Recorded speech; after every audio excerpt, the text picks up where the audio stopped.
when you sit on a sales call and someone goes, it feels like I've known you for 10 years, and they turn up and they're like, it's a 20-minute sales call and they tap their credit card, they're ready to go. Like, it is the most beautiful thing. People need it literally smashed down their throats, like what you've done and what you've achieved. I've got this amazing system. I'm not gonna try and, I say you can leave your credit card in the other room. I'm not gonna try and sell you anything.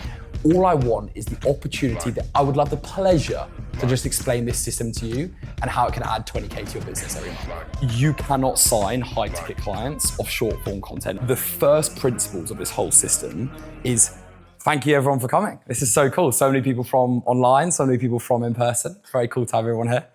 The reason we're in Bali, which is very cool. So yeah, thanks everyone for coming. I guess starting off with just very quick schedule. It's 5:30 now. We'll go until about 7. Go like hard at it till 7. Chef coming. We'll then eat, enjoy ourselves. 45 minutes, an hour. Jump into another session. You can let things sink and keep going. Then we'll do that for another hour, and then we'll wrap things up. And everyone's in bed by 9:30. Happy days. Cool. Okay, so to start, I mean, I guess the aim of this was basically to get everyone to come into the room with problems in their business. We're all in a very similar business of selling a service, but there's going to be different experience levels, different tricks, but I think we can all learn a lot from each other no matter what stage we're all at. So the aim is we're going to get a massive list of bottlenecks. I'm going to riff off everything I know about all the bottlenecks. Audience participation, very appreciated.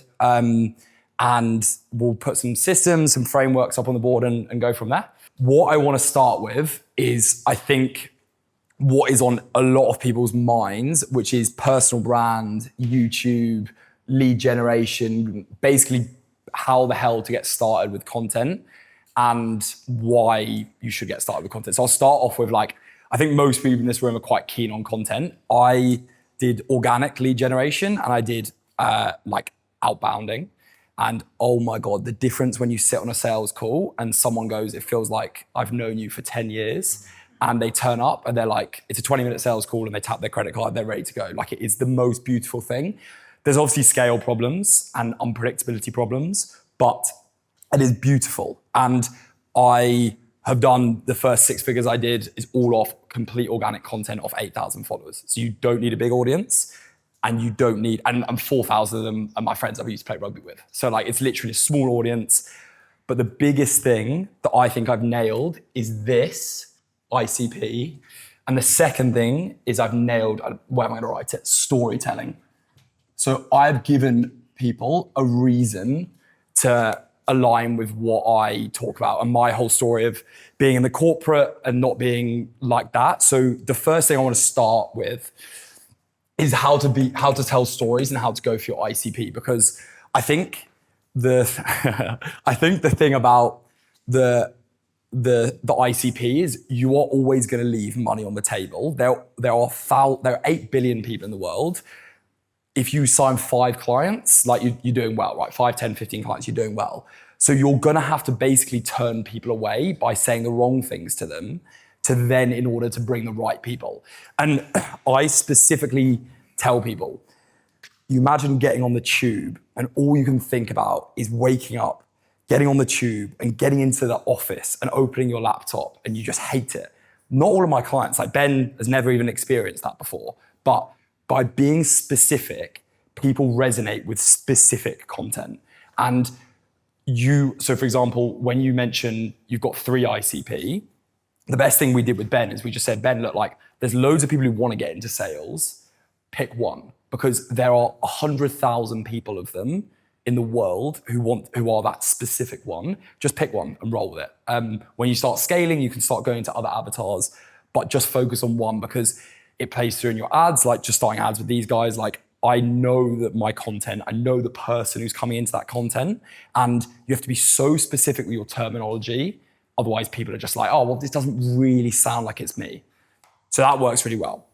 The second is with a personal brand. So that's kind of ICP. I say to everyone, ICP is the first thing I think about whenever. And something that broke my brain is a guy called Ali Abdaal, who's a big YouTuber in the UK. He has an ICP document. He has 15,000 words in that ICP document.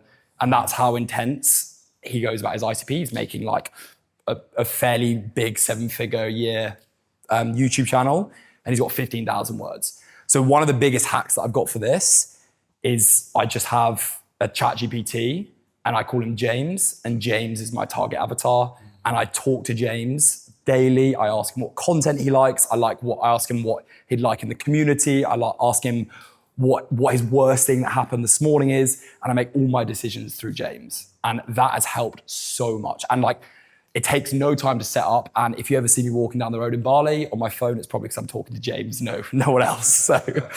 So that works really nicely. The second thing is a storyline, because the thing about personal brands is, I mean, even in this room, right? Like us four, we're all doing the exact same thing. And the reason people would want to work with Bruno is the people who would want to work with Bruno are the people who would be like, I have no interest in working with Sol. The people who want to work with Rach and are the complete opposite of the people who want to work with Ben. And you need to know your story and why your story is unique, so you are able to deliver that so that people go, wow, I really resonate with Desi. I really resonate with them. Like, why are you the person they should work with? Because people work with people, right? People work with the human beings they want to work with. And I just got very clear on my story, because I was trying to do content about I was just trying to do all this random content about you should do this, you should do this. And then I was like, actually, I'm just going to tell people what I've been through and what I've done. And I've had the weirdest thing said to me on sales calls. Some guy onboarded with me the other day because he said, I saw your training routine that you put on your story, and I just vibe with your hybrid training routine. And I was like, that's ridiculous, right? But if you think about all the people you like online, it's probably not because of their value. It's probably because there's a few things you're like, man, like that person, I like that they do that. So for this, yeah, far away.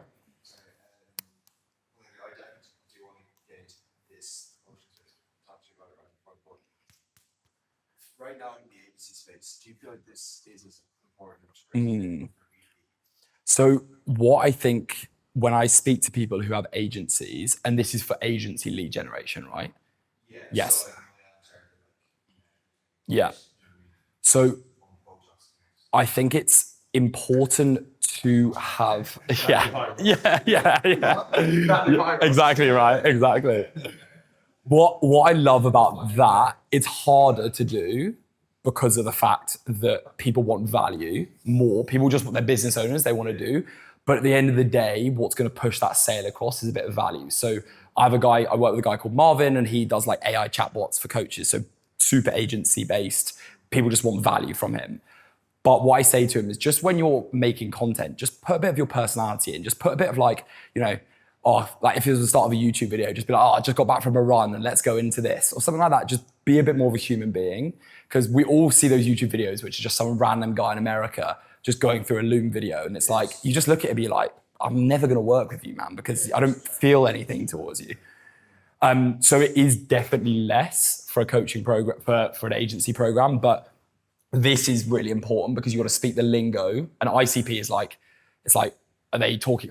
A guy I was working with, he was like, they want pretty creatives. I was like, man, you're working with e-commerce brands. All they care about is ROAS. Like, stop trying to make pretty things, talk in figures and ROAS. So you want to learn what they speak about.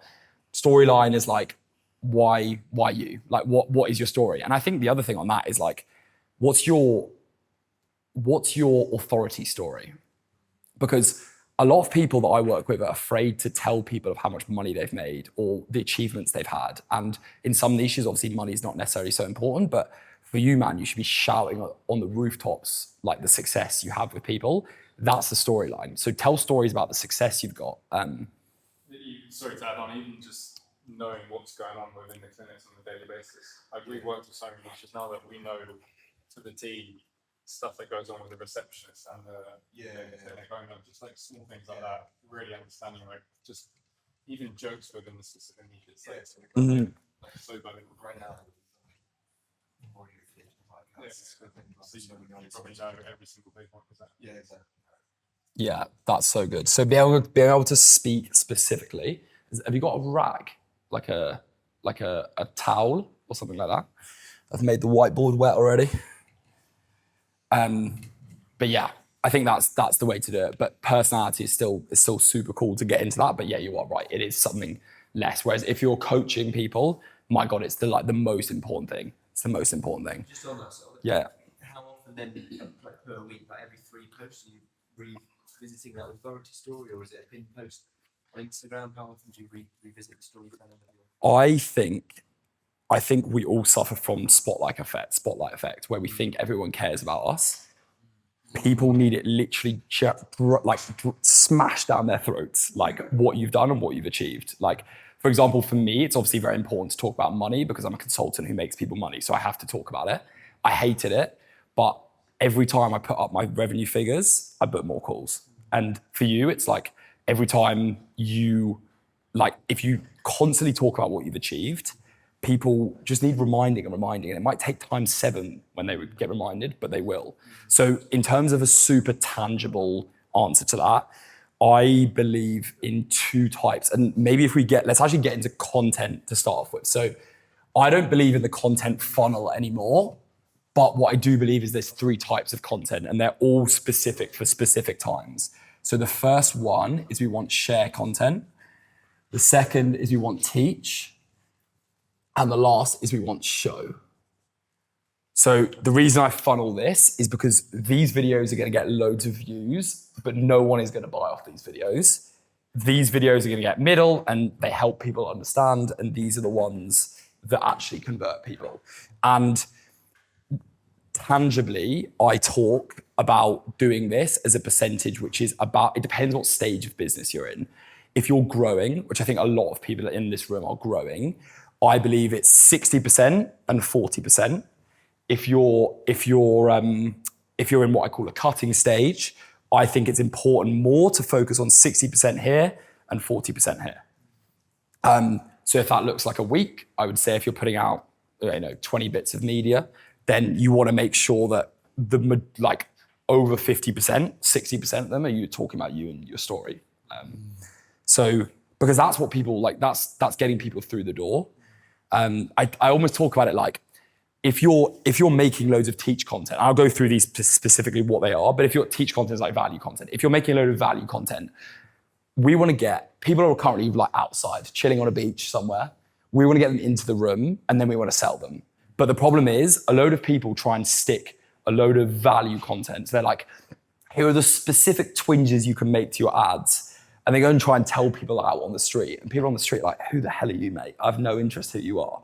So you have to get people to know who you are before you can start actually showing them they have value. It's like, the reason you're listening to me is because you've seen me before, right? Whereas if you hadn't seen me before, you'd be like, can this guy fuck off? What would you define the difference between a growing phase and a cutting phase? So I use it in a gym setting. Like, you go through growth stages and you go through cutting stages. So in your business, you should be either trying to bring more eyeballs in, or you should be looking to convert more eyeballs into paying customers. And I call a growth stage just getting more eyeballs in. So then you're going hard on like, who am I as a human being? What are my values? And then a cutting stage is like, I've got a load of people who like my values and know who I am. Let's convert them into paying customers. And a lot of people say you should do both at the same time. I think it's actually pretty hard to do both at the same time. And you need a team to do both at the same time, more importantly. And it's better to focus on one or the other. One question. Go. I understand everything. I would just have a little question. The difference between teach and show, for example, I'm starting to implement a lot of the whiteboards they also do with the funny hook. It's actually working, so. Nice. And now what's the difference? That's teaching, right? Sure. And now showing. What do you mean by that? Sure. So very good prompt. I'll go through all 3 of these. So share, these are your values and these are like you as a human being. So someone should probably know what you do, but like they don't really know what you do here. It's more like, what do you have for breakfast? Are you a vegetarian? Like all that sort of thing. Share content is basically like you as a human, but teach content is basically you saying, what value do I have for you? How can I solve your problem? That's the only thing I think about is like, when you're making this content, you have your ICP, your specific human being, James in my case, and you are like, how can I make as many bits of content which solve his problem? And I make sure that every bit of teach content I make is like, James has one problem. At the end of this one video, he's gonna have that problem solved. And it's super niche. Like, it's like, I don't know, for sales content, it's like, what is one place you can go and find an agency to go and work with, or what's one place you can go and find an offer? Like super niche content, especially in short form. That is how we use teach content. And show content is, if we think about people coming down, they now know who we are to here. We then show them we've got value. And then the show content is we can show them that we can do what we say we can. As in, correct. Correct. So either social proof of yourself or social proof of other people. And it's like, because the thing is, a lot of people can solve problems, but a lot of people can't do it in reality. It's like how do you actually show that there are other people in the world that I can apply this content to and solve their problems. So just on that. Go. So with the share content then, so you're not speaking to your ICP in that? You are always speaking to your ICP, but in the lens of sharing your own life to them. So for example, like I share content to me is like, I could speak about where I'm moving in the world. That is interesting to my ICP because my ICP wants to live remotely. But share content like... It's like expressing your values that they resonate with. Exactly. Well, yeah, the values that you think are aligned to what they're interested in terms of your sphere.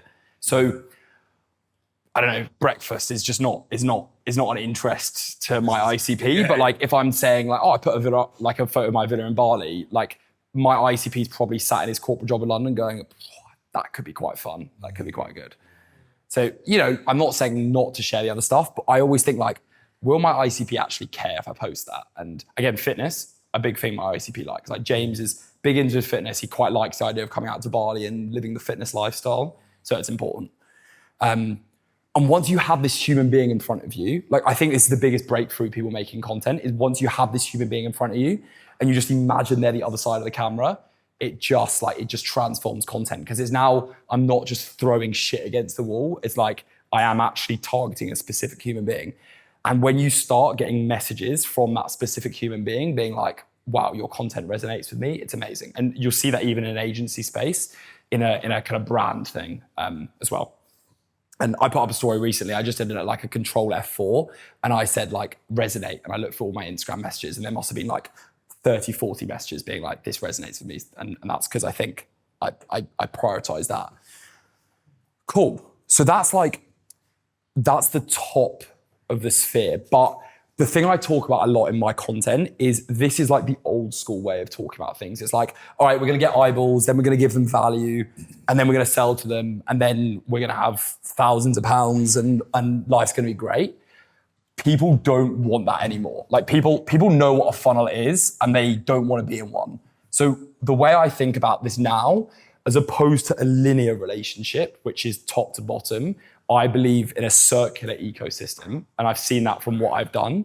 And the way that I do that is connecting up this whole ecosystem. So anyone who asked about lead gen, personal brand, booking calls, YouTube value lifestyle, this is going to solve that, which is basically the way that I set my system up. And this is going to be the most fun diagram to draw ever. But I have eyeball generation,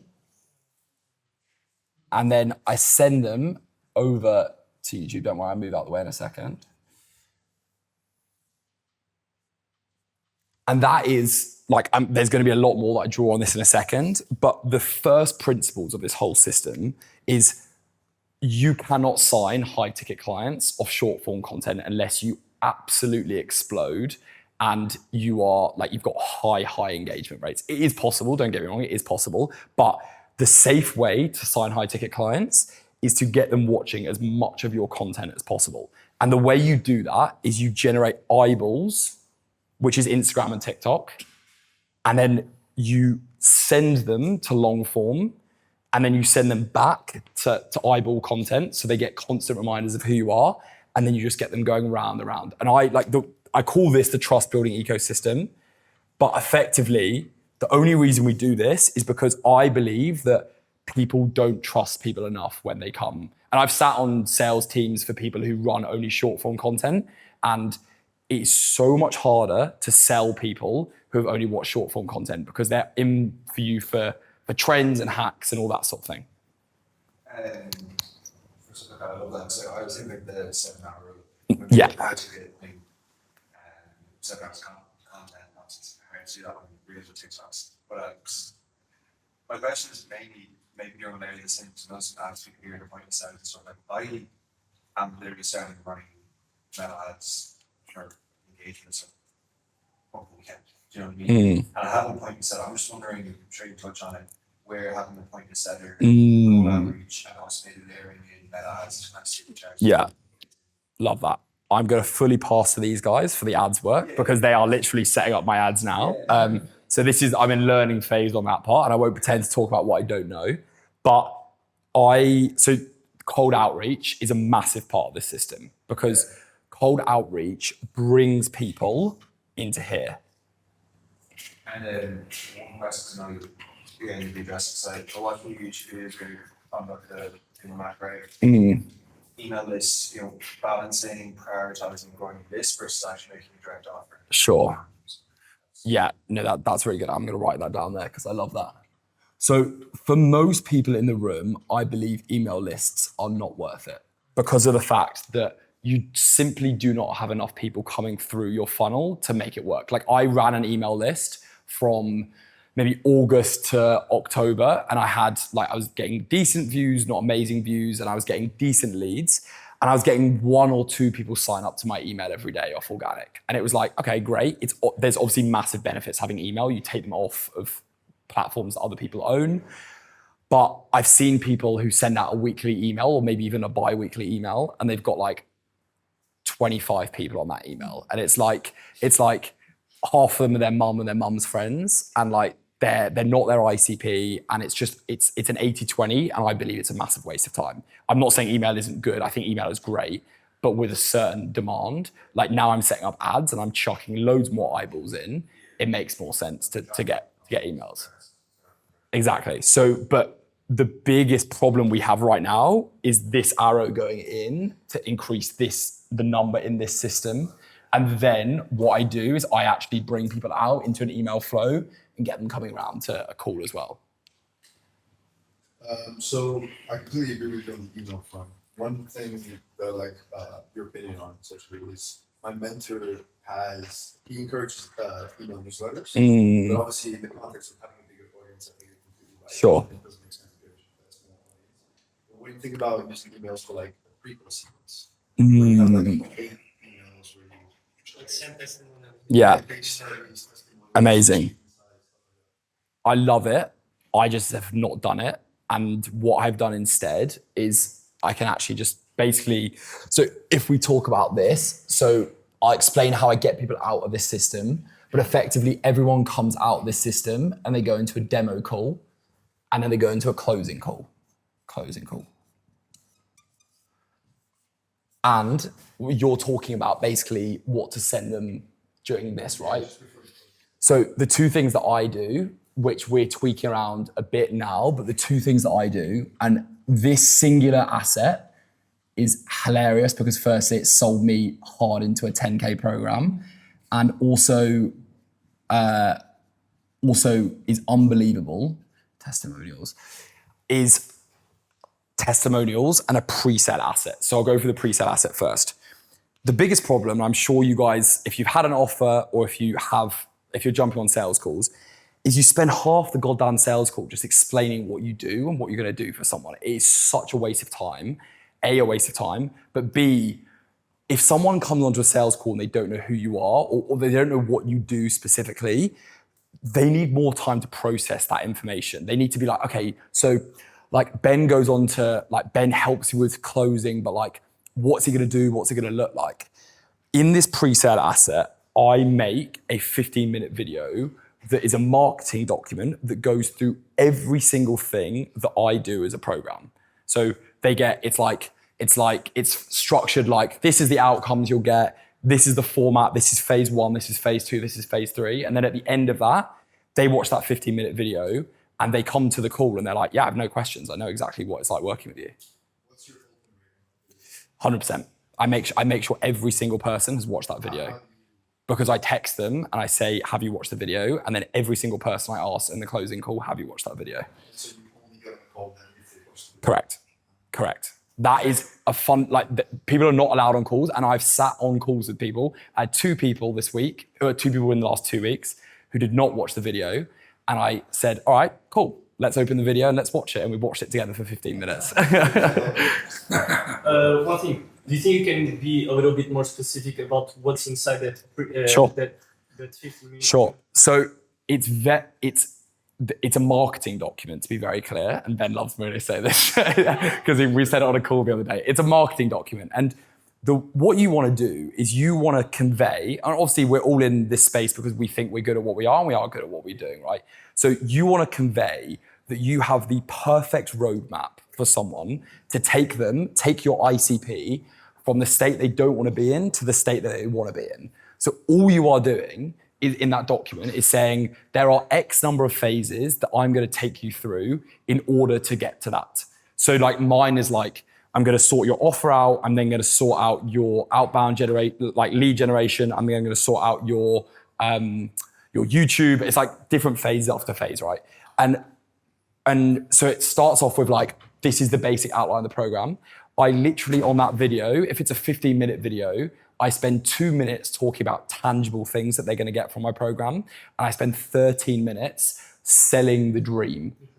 And it's not like, I don't think it's immoral because I believe that they're going to get that dream. That's the exact reason why I have my program. I love the phrase, and anyone who's been in closing will know this. Don't sell the plane ticket, sell the holiday. And that's all I do is I'm selling the holiday. People don't care if they have 2 hours with me, they have 10 hours with me. If people start asking that, and this is almost getting into like the closing objections, if people start asking that, they're not sold on the dream. And that marketing document is all about talking about the dream. Someone comes away from that video and they've watched the dream. Basically, it's like another it's like a VSL, but it's VSL. No. So a VSL, this is like, I've made this on a Google document. That's the next question I was going to ask. So Yeah. It's nothing like you're not going to Genesis and we're big fancy. Yes. You're saying, hey, listen, here's the inside secret of how we actually should done. Yes, exactly. And is that the offer? Is that the basically full offer document? The whole thing. It's an offer document. Yeah. You walk through the offer document before they get the offer. For sure. And emphasizing the B point. Yeah. yes, yeah. So it's like, it's an offer document. It's like, you send them, I upload it to YouTube and then I keep it unlisted and I just send them the link. And it's like a little low-key document where I've got a Loom video and my t-shirt's like a bit wrinkled and I'm like, oh, by the way, like this is everything that you have in the program, and it's meant to reduce any sales objection. So basically, like, so in my case, mine starts like quite, I think it's like 1.5, 3.5K one. Nice. So it's a nice reselling. Yeah. It's very hard to get. Yeah. I find myself having to re-explain. Yeah. Yeah. And for an area based, so if I have a generic proposal, that's basically what I'm going through. Yeah. 100%. And that's a really good point, actually. The best way to structure that document is think about every single reason why someone might want to not join your program and make sure you talk about that in the video. There you go. Smash that out. Would you say think about what? Think about every objection that someone's going to have and like address it in the video. And like you can be, this is like marketing, like this is a marketing thing. So you want to be able to say to people like, I don't know, one of the things that I say, I've refilmed mine recently. And one of the things, because I'm constantly updating it, because I'm constantly hearing what people are objecting to. And one of the things that I love saying is I'm like, you're probably going to come onto the call and you can be 2 people. You can be someone who wants to get going, or you can be someone who wants to delay the decision. And I'm saying that in the pre-sale asset, which is like what I know someone's going to say to me on the closing call. And I'm like, I'm going to give you a pre-frame. I'm going to tell you which person do you want to be. And then for the next 2 days, they're thinking, yeah, who do I want to be when I turn up to that sales call? And honestly, people rock up on the call and I've had people close in 5 minutes because they're just like, yeah, tell me the price, let's go. And that's right, that's a good point. No price. No price. No price. Getting any qualifications, or you just start speaking to everyone? No, so that's where this comes in. So it's after I've done the qualification call. So I've worked out they're the right human being. Setter. I have a team doing that. So they do that, and then we go to that, and the asset's sent. Correct. How's that positioned in the chat? Is that through chat or is that through? Through call. Yeah. Everything. Like, how is that framed as they book the call? Is that in DMs? Or The closing call or demo call? the demo call is roadmap. So that's again marketing, but all of like Charlie Morgan, Iman Gadzi, like all of these, everything you should be doing with these calls is remove it. Like, do not call it a closing call, for example. That's a bad start. Be like, do you want to come to the closing call? Demo's obviously nice because effectively what you're kind of saying is, I've got this system. Do you want to let me walk you through it? Yeah. Closing, I call a roadmap call or a strategy call. And the best way that I've seen these calls run, and it is like, I've changed this in the last 2 weeks, is don't actually run it like a closing call. Actually run it like a roadmap or a strategy call. Because someone, like, if you in the first 20 minutes of the call go, okay, you have this problem, like, here's what I do for it, here's what I do for it. They're gonna, after the first 20 minutes, be like, this guy's a fucking legend. Like, he knows exactly what I'm talking about. And then it's like, you're collaborating, and then it's like, okay, great, we're collaborating. Let's take the next step and make this a permanent relationship.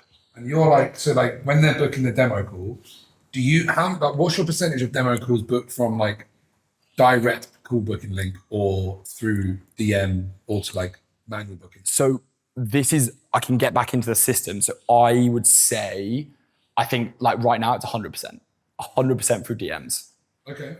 So I put my booking link in my YouTube, but I think that's a bit of a Trojan horse. Or I think that's a bit of a smokescreen, because I ask people where they've come from. They always say Instagram. I'm now setting up tracking to see if they've actually come from YouTube or if they've clicked on YouTube. But the main way that everyone books a call is through a story when they get set. So they get set from a story. Is that call to action? No. So okay, so anyone, so basically what happens is I call this like this is the sales process. This part is the sales process, and this part is our eyeballs. So everyone here is just building up trust.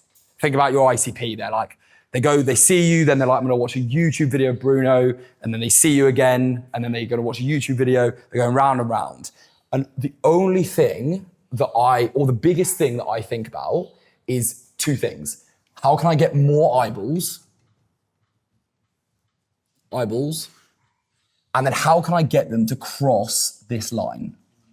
So I have this system set up well, but how can I get someone to cross this line to then go into being an engaged person? And there's a few ways that I do this, but the best way I found, and we've just systemized this whole system, which I can definitely get into, AI like is a big thing on my mind right now. But the best way to do this is with stories, with lead magnets,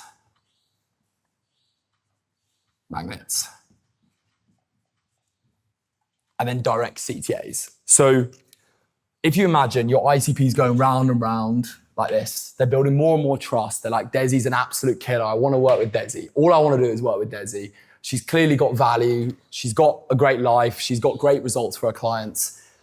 But the thing is, you guys all have, like, even if you have 1,000 followers, you have, like, we're in high ticket, right? If you have 5 people who want to pay you high ticket prices, that's a lot of money. So in any audience, you have people sitting there, you're just not giving them enough offers. Like, you're not giving them an opportunity to get past this. And that's one of the biggest things that I say is you should be offering more ways to get across this line. I'm going to give it a name. I don't know what I'm going to call it, but this line, getting over this line is important. Stories, Instagram stories are the best way to do that, because all I'm looking for is someone raising their hand. Like, how are they raising their hand? And the way that the absolute genius way, which is sneaky, right? But you'll probably see on my stories, I put polls up all the time. And all I do with my polls is I'm like, what problems are you struggling with? What do you do? Why is your content not working? And I ask all the questions. None of them are like, they're all questions about different problems, so that any vote causes someone to be someone who is interested and engaged. And it works so well, because you'll get on a story or like a poll story, I don't know, like, depends what size your audience is, but you'll get a high percentage of people who view the story voting on the poll. every single person who votes on that poll then becomes an engaged lead, who's someone to cross this. That works really nicely.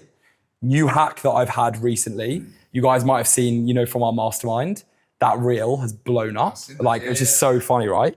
And all I did on that story was I'm hosting a YouTube mastermind in London, and I just said comment YouTube if you want to attend the mastermind. So many people commented from Australia. I have no idea why, but they all commented YouTube, and all of that shows me that they are someone who is an engaged lead. So the second thing I would do is lead magnets, but every single reel you post should have a CTA lead magnet, every single one, because it's free engagement. Because what happens is everyone who commented on that reel saying YouTube boosted it up the algorithm, and it got pumped to everyone. It got 150 comments of people saying YouTube. Every single one of them is an engaged lead, and they help the video go to more people. Would you put that just in the caption every time? Correct. Or like on the script as well? Correct. In the caption. I mean, you can put it in the script. There's nothing stopping you. But I have a rule. My VA, when she posts a video, every single video is tagged with one of 7 CTAs. And they go out there so that every video has the opportunity for someone to raise their hand and say, I'm interested in working with you. And man, I just closed someone like before here for the YouTube mastermind. And he was like, mate, I saw you yesterday. I commented YouTube. I've never seen you before, but I had an automation that sent him the offer doc. And then he was like, yeah, sounds good. And just closed straight from that. And like, if I hadn't had that automation, it wouldn't have closed. So. What's your volume at the minute? Posts, Yeah. 14 shorts, 3 YouTubes a week. And you get your VA to do the actual manual posting, Yeah. VA's changed my life. Like, I'm paying 500 USD for her. She's great. $4 an hour. Very happy with that wage.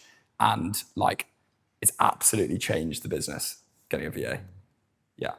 Those shorts, you're manually editing, the VA's manually editing them in CapCut. I have an editor as well.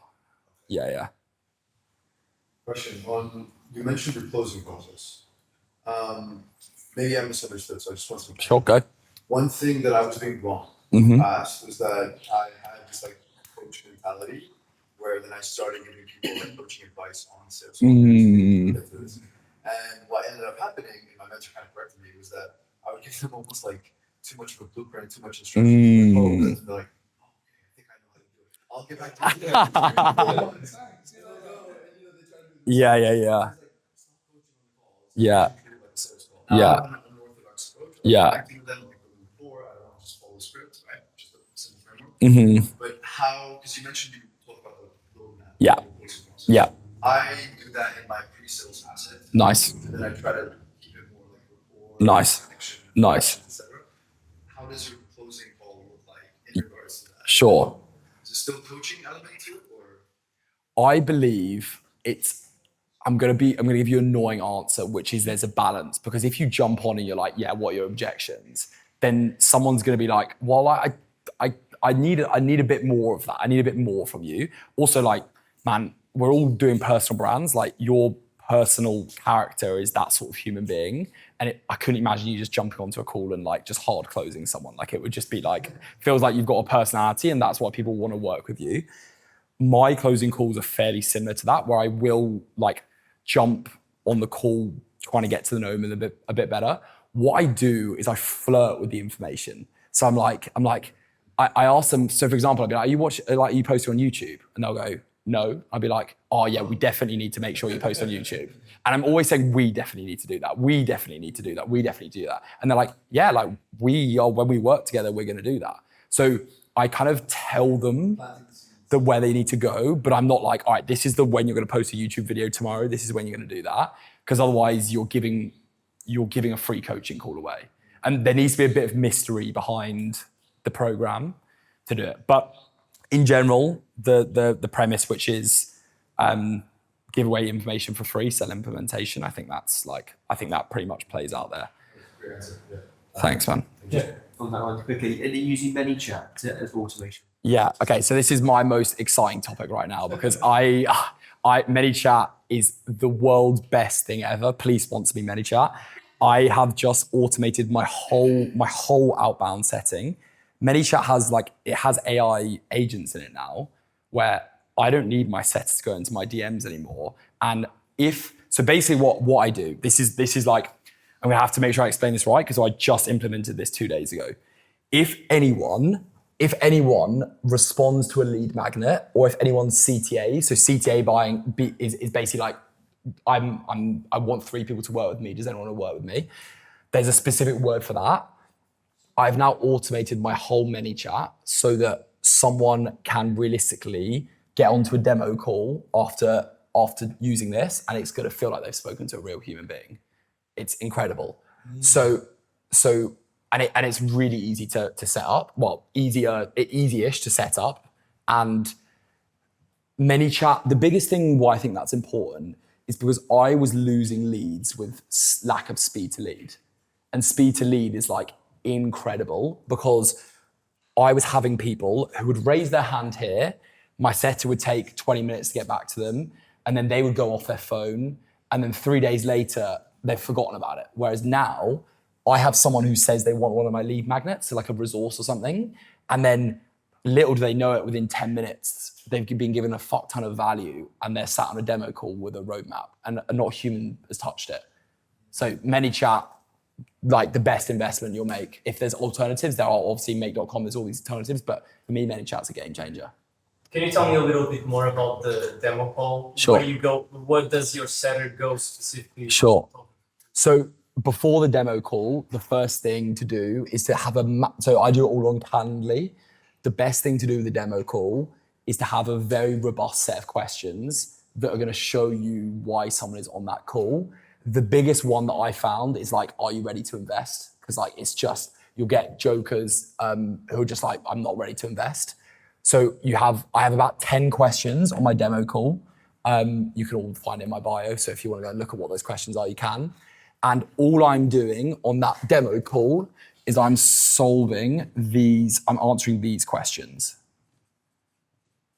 So it's called the BANT framework.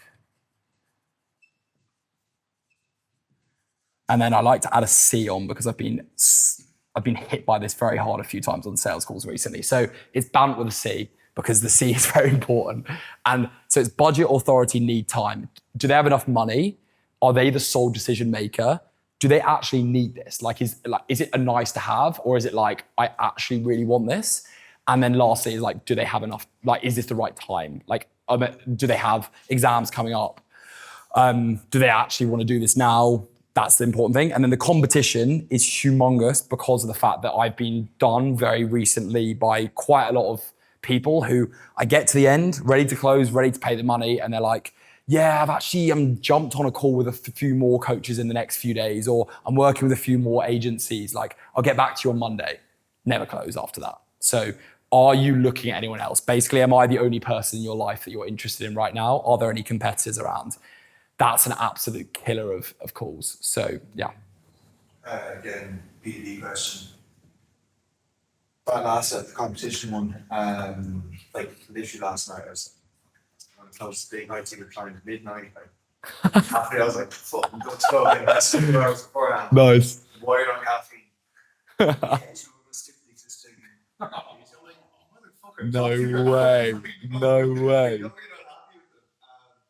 How do you deal with that? When, again, like in my case, I'm sure it's a lot of niches.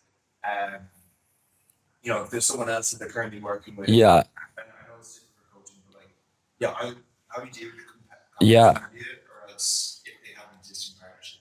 Mm-hmm. So firstly, I don't think it is different from coaching, because I think the great thing about high ticket services is I just go to first principles with everything, which is, why is someone not seeing the value in your program over someone else? So basically someone is like, there's a line here, and there's a line here, they're working with this person here, and to work with you is here. They might, if this is like value, even if you're up here, say you're up here, the effort to get to that is effort. So you've either not convinced them that your value is higher, so they're like, obviously I'm not going to change if I'm here, or you've not convinced them that this line is worth making the jump on. Does that like visually make sense? Yeah. So what I would say tangibly is, do you think, I mean, the way that I go through all my closing frameworks is I go, is the value here? am I the right human being? That's a bit more coachy than it is agency, but is the value here? And financially, does this make sense for you? And I would say, do you think that it was a value thing or do you think it was an effort thing? I think clear leadership, the value is there. I think how we didn't communicate. And definitely I chose on Was- arrangement here. So I discovery call, strategy call. Yeah. And because I take it as probably a belief thing, because it's a good few grand, and again, it's going to be pushback. So discovery call, send social proof, strategy call, and then go through the proposal, the strategy, whatever. I'm going to start sending the pre-sale ask for that. And then we send over the proposal after that and have a feedback call booked in. That makes sense. It's 3 call close. Yeah. The issues is usually drop off. Any drop offs are between when we send the proposal and then they might Yeah. go to the feedback. That hurts me to hear as a process. Get rid of that process straight away. Like, and it's like I was gonna say, like these guys are probably like that. Oh my god. Okay, so the first thing, and these guys will back me up. Like it's a belief thing. Like I've closed fitness offers that are worth 8K, and people have just dropped 8K straight on the phone with me in front of them, and that's a human being out of their savings, let alone a business. As a drop in the ocean. I mean, my ticket's 8K, right? And people pay 8K to be on the phone, right? Like if they're a businessman, 3K a month, like it's a simple cost benefit equation for them. The only problem you'll have with businesses is sometimes you might not be speaking to the decision maker. You haven't qualified them properly. So you need to be on a closing call with a decision maker who goes, perfect, and then you get a contract signed on the call and you're ready to go. Again, sometimes they might not be able to just jump into their business bank account and go, this is it. A lot of them will, but I have a big contract process now when I'm working with people who are a bit more of a business operation, and you just want a contract signed on the call. And like guys, you have to leave with money paid on the call, right? It's like, or like a commitment, right? Please do. So this process specifically, right? They've already worked with machine house, is that what you're saying? Yeah, they're going to this man. Or they booked a call with you. So one that they came to is I run a podcast where I interview people in that niche. But we do a podcast to convoluted. Like we hop on a call before the podcast, and this guy specifically, he was actually like checking you out, see you guys run ads. Actually not happy with the marketing agency, that service we offer. That is better than that. But yeah, and we just went through exactly where Did you show up to the call? Sorry? Did you show up to the call? Not the last one, but we'd already had The first one? Yeah, Yeah. we did podcasts together, we ran through the proposal, it was like, yeah, it sounds good. The easiest thing that to do in that particular situation is to create doubt. And the reason why you're on a call with you is because you're not happy where he is. So you just need to say to him, like, what do you feel is working really well with working with X, Y, and Z? Yeah. Okay, cool. So what do you feel like could actually improve? Oh, I feel like this needs to put Y. Yeah. And all you need to do then is just go deeper and deeper to the real problem, because a lot of people, when they come to a call, right, they wear a mask, right? And the reason why Snow's been so well, which is like the big flight rule, is because he's dialed his marketing. Yeah. So he doesn't really need to get over loads of objections because right now his personal brand is dialed in. Yeah. And I'm just like, okay, fuck myself, I don't need to do anymore, I need to go in with this. But the same plus, when someone comes to a call, they're literally wearing masks. Because they don't know you that well, because he's done such a great job of obviously explaining who he is, obviously through YouTube and his IG. So you need to get them to feel comfortable. So every time they label themselves, it's like they might make a statement of like, well, I don't really have time. Yeah. What does that mean? Yeah. And you need to get them to explain. Because every time someone labels themselves, if you don't understand what they're doing, they're like creating like an identity to them. It's like if someone makes a statement, every time someone makes a statement, don't you get to leave that or that objection will come on the back end, and you just get them to explain. So it's like for that guy specifically, like, okay, what do you feel is working well? And then what do you feel like can improve on? And as soon as he says that, well, I feel like this can improve. You ask them what's going well, so you get them to feel good about working that person. It's like, oh, cool. What could actually be improved, obviously, with that person? Because they're with you for a reason. Yeah. And then you just go deeper and deeper and deeper and you get to it. So good, man. Thanks for sharing. Love it. So good. I have two questions. Please go. So for the getting eyeballs in equation, is is it then not that you do outbound, but that you do the DMs? Okay. Yes. So yeah, do you want me to answer that, or do you want to go? You're fire too. Okay, because you're going to get me on a rant here, right? So basically, obviously the best way to generate eyeballs, obviously in the nicest way, is content, because people feel like they're coming to you versus you going to them. You're not engaging and you're not shouting at someone in the street. You're just opening your door and saying, do you want to come in? So it works really well to make great content, ICP, storyline, people come in, they're pre-sold, it's much better. However, I also believe that it's good to add fuel into the system. And there was a point where I was just doing 40 outbounds to my ICP and I was getting 5 extra follows a day from people being like, okay, let me click on this outbound. And when I click on this outbound, I'm then gonna go and look at his page. Oh, I like his page, let me follow him. And if you're doing that, you're gaining 5 ICP followers a day. Man, if you convert one of those 5 a day, like we'd all take 30 sales a month, right? Like it's good. So I do outbound, and I think anyone who doesn't do outbound and believes that you can make content without outbound, that's like a tail event. You've got to be absolutely nailing it with content and get pretty lucky with the algorithm to do that. But we've just implemented the most, like, I'm so excited for the next month because the outbound system we're now using is like amazing. So I'm happy to give it away here. So basically what we do is, the only thing with an outbound, I don't want to get rid of this diagram, but basically the only thing with an outbound is there's stages to an outbound, right? And at the end here is a $sign because someone has paid you money.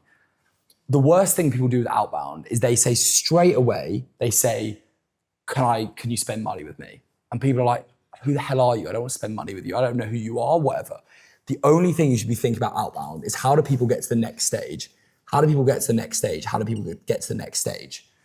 So with outbound, all you want to do is get the permission to take them to the next stage. So I send them a video, which is me saying, I've got this amazing system for you. All I'm asking for is the permission to tell you more about the system. And then a certain percentage of people go, yeah, I'm quite interested in that. Let's go to the next stage. And then I send them this long video, which I call the mini VSL. And that is a 2-minute video, which is effectively a pitch, but I'm not pitching for their business. I'm just pitching to get them on a call. So then the next stage goes here. And then I go, okay, I'm just pitching to get you on a call. And this call is then the demo call. And the only purpose of a demo call is to get someone onto a closing call. And the only purpose of a closing call is to get someone like in. And the worst thing people do with outbound is they just try and pretend, they just try and say, would you like to work with me? And someone's like, no. But if you get them from here to here to here, trust builds up and then go that way. And that, Keep every stage of it, so it's getting like So, the system and the like in your offer, when you're building your offer, the biggest thing that you need to think about is, what is your unique mechanism? So mine is the trust building ecosystem. Everyone here should be like, what is my unique method of getting someone from A to B? And in here, you're pitching them, what is my unique method? My unique method is the trust building ecosystem. So I go, hey, you're a coach. I've got this amazing system. I'm not gonna try and, I say you can leave your credit card in the other room. I'm not gonna try and sell you anything. All I want is the opportunity, that I would love the pleasure to just explain this system to you and how it can add 20K to your business every month. And then someone's like, oh yeah, that sounds interesting. I mean, I'm not buying anything. Why don't I just hear a little bit more? Then the mini VSL takes someone through my results. It builds a bit of like, I make a few jokes in it. I'm like, yeah, I just make a few jokes. It keeps it super casual, but I just build a bit of authority. And then at the end of that, all I ask is that someone says, okay, if this is interesting to you, then maybe I should jump on a call with you and explain to you what this system actually looks like. And then we're in the demo call. you say it's 2 minutes, I believe. 2 minutes. Oh, sorry, no, it's 90 seconds because you can only send a 90-second video on Instagram. Oh, is it just a... Yeah, but it's scalable. Like it's the same video for everyone. Yeah, pre-recorded. And then this first one,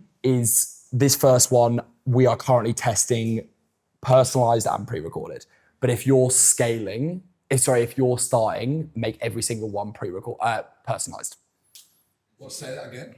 If time is not your constraint right now, Yeah. then make everyone personalized. Is it outreach? Yeah.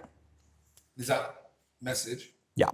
On this is an Instagram DM. So every morning I wake up and my setter sent me 5 profiles, and the first thing I do in the morning is go, "Hey Jeremy, I like your coaching profile. Can I have the chance to actually pitch my mechanism to you?" Straight in. And honestly, like, and sorry, actually, the one thing I want to just add to this is make it so easy for someone to say yes. Don't be like, you've got to say, like, don't leave it open. So you've got to just thumbs up. All you got to do is thumbs up. Do you do anything in here to incentivize people to watch the next ones? And the reason I asked, we've done it on lead gen. So, for example, let's say I'm giving away a cultural script. Yeah. That's point 1. Yeah. You've got to watch the video, and then the video. So download the script, but on the next one, I'm going to show you how to use it because a lot of people get this wrong. So then on the next one, then watch the next video. That's amazing. So yeah, I do that. So this is pure cold. I also then have the exact same system set up, but for lead magnets. And I'm like, I have the exact same. So I'm like, if someone's commented YouTube and they've commented YouTube to get like my script for YouTube videos, then I'm like, okay, this is great, but it actually fits into an entire system. And if you want to see this system, get involved. But I like that as well. That's really good. Cool. Question. So with the outbound, obviously you're like searching, say your ICPs, coaches, you can go search on Sure. coaches. This is obviously something that we need to figure out. Yeah. The different avatars that we've got to work with people who are already Mhm. in sales and then beginners as well. With beginners, how would you go about Yeah. doing that? Because they're It's a great point. So what I do is I do 2 things.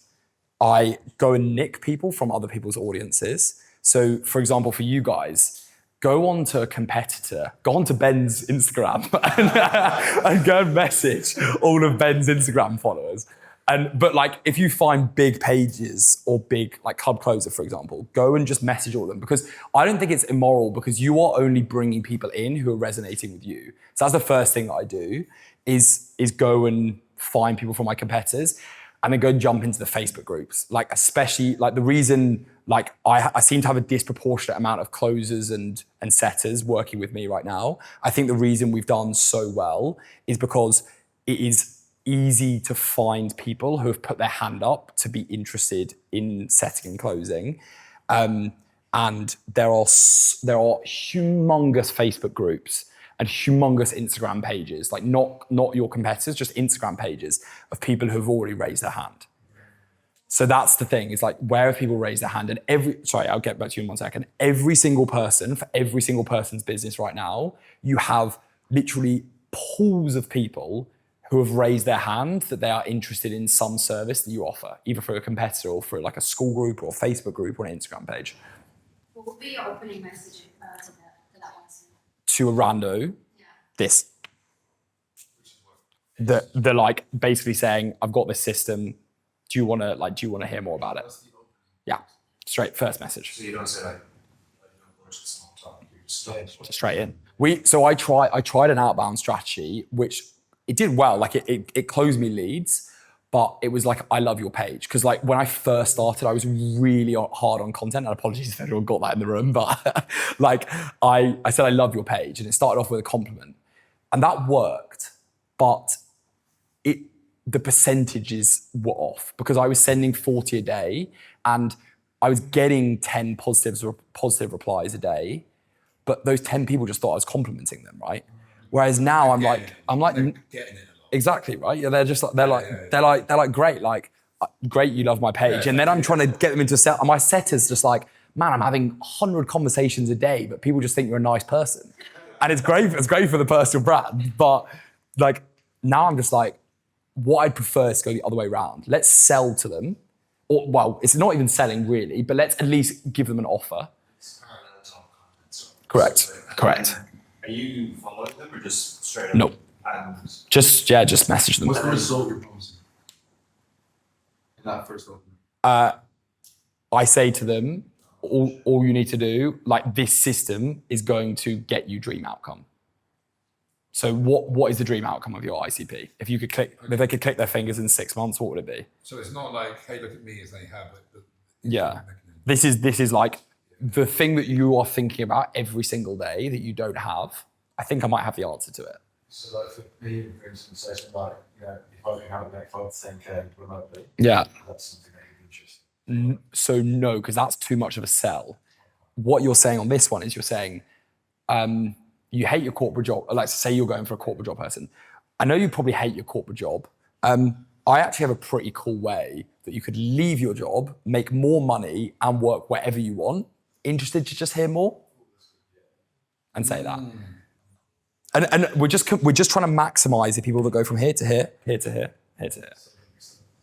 Okay, and on the mini VSL with the 90-second one, what do you talk about on the mini VSL? So I go in and I'm like, here's your. I go in and I'm like, okay, here's me. Thank you very much for clicking on this.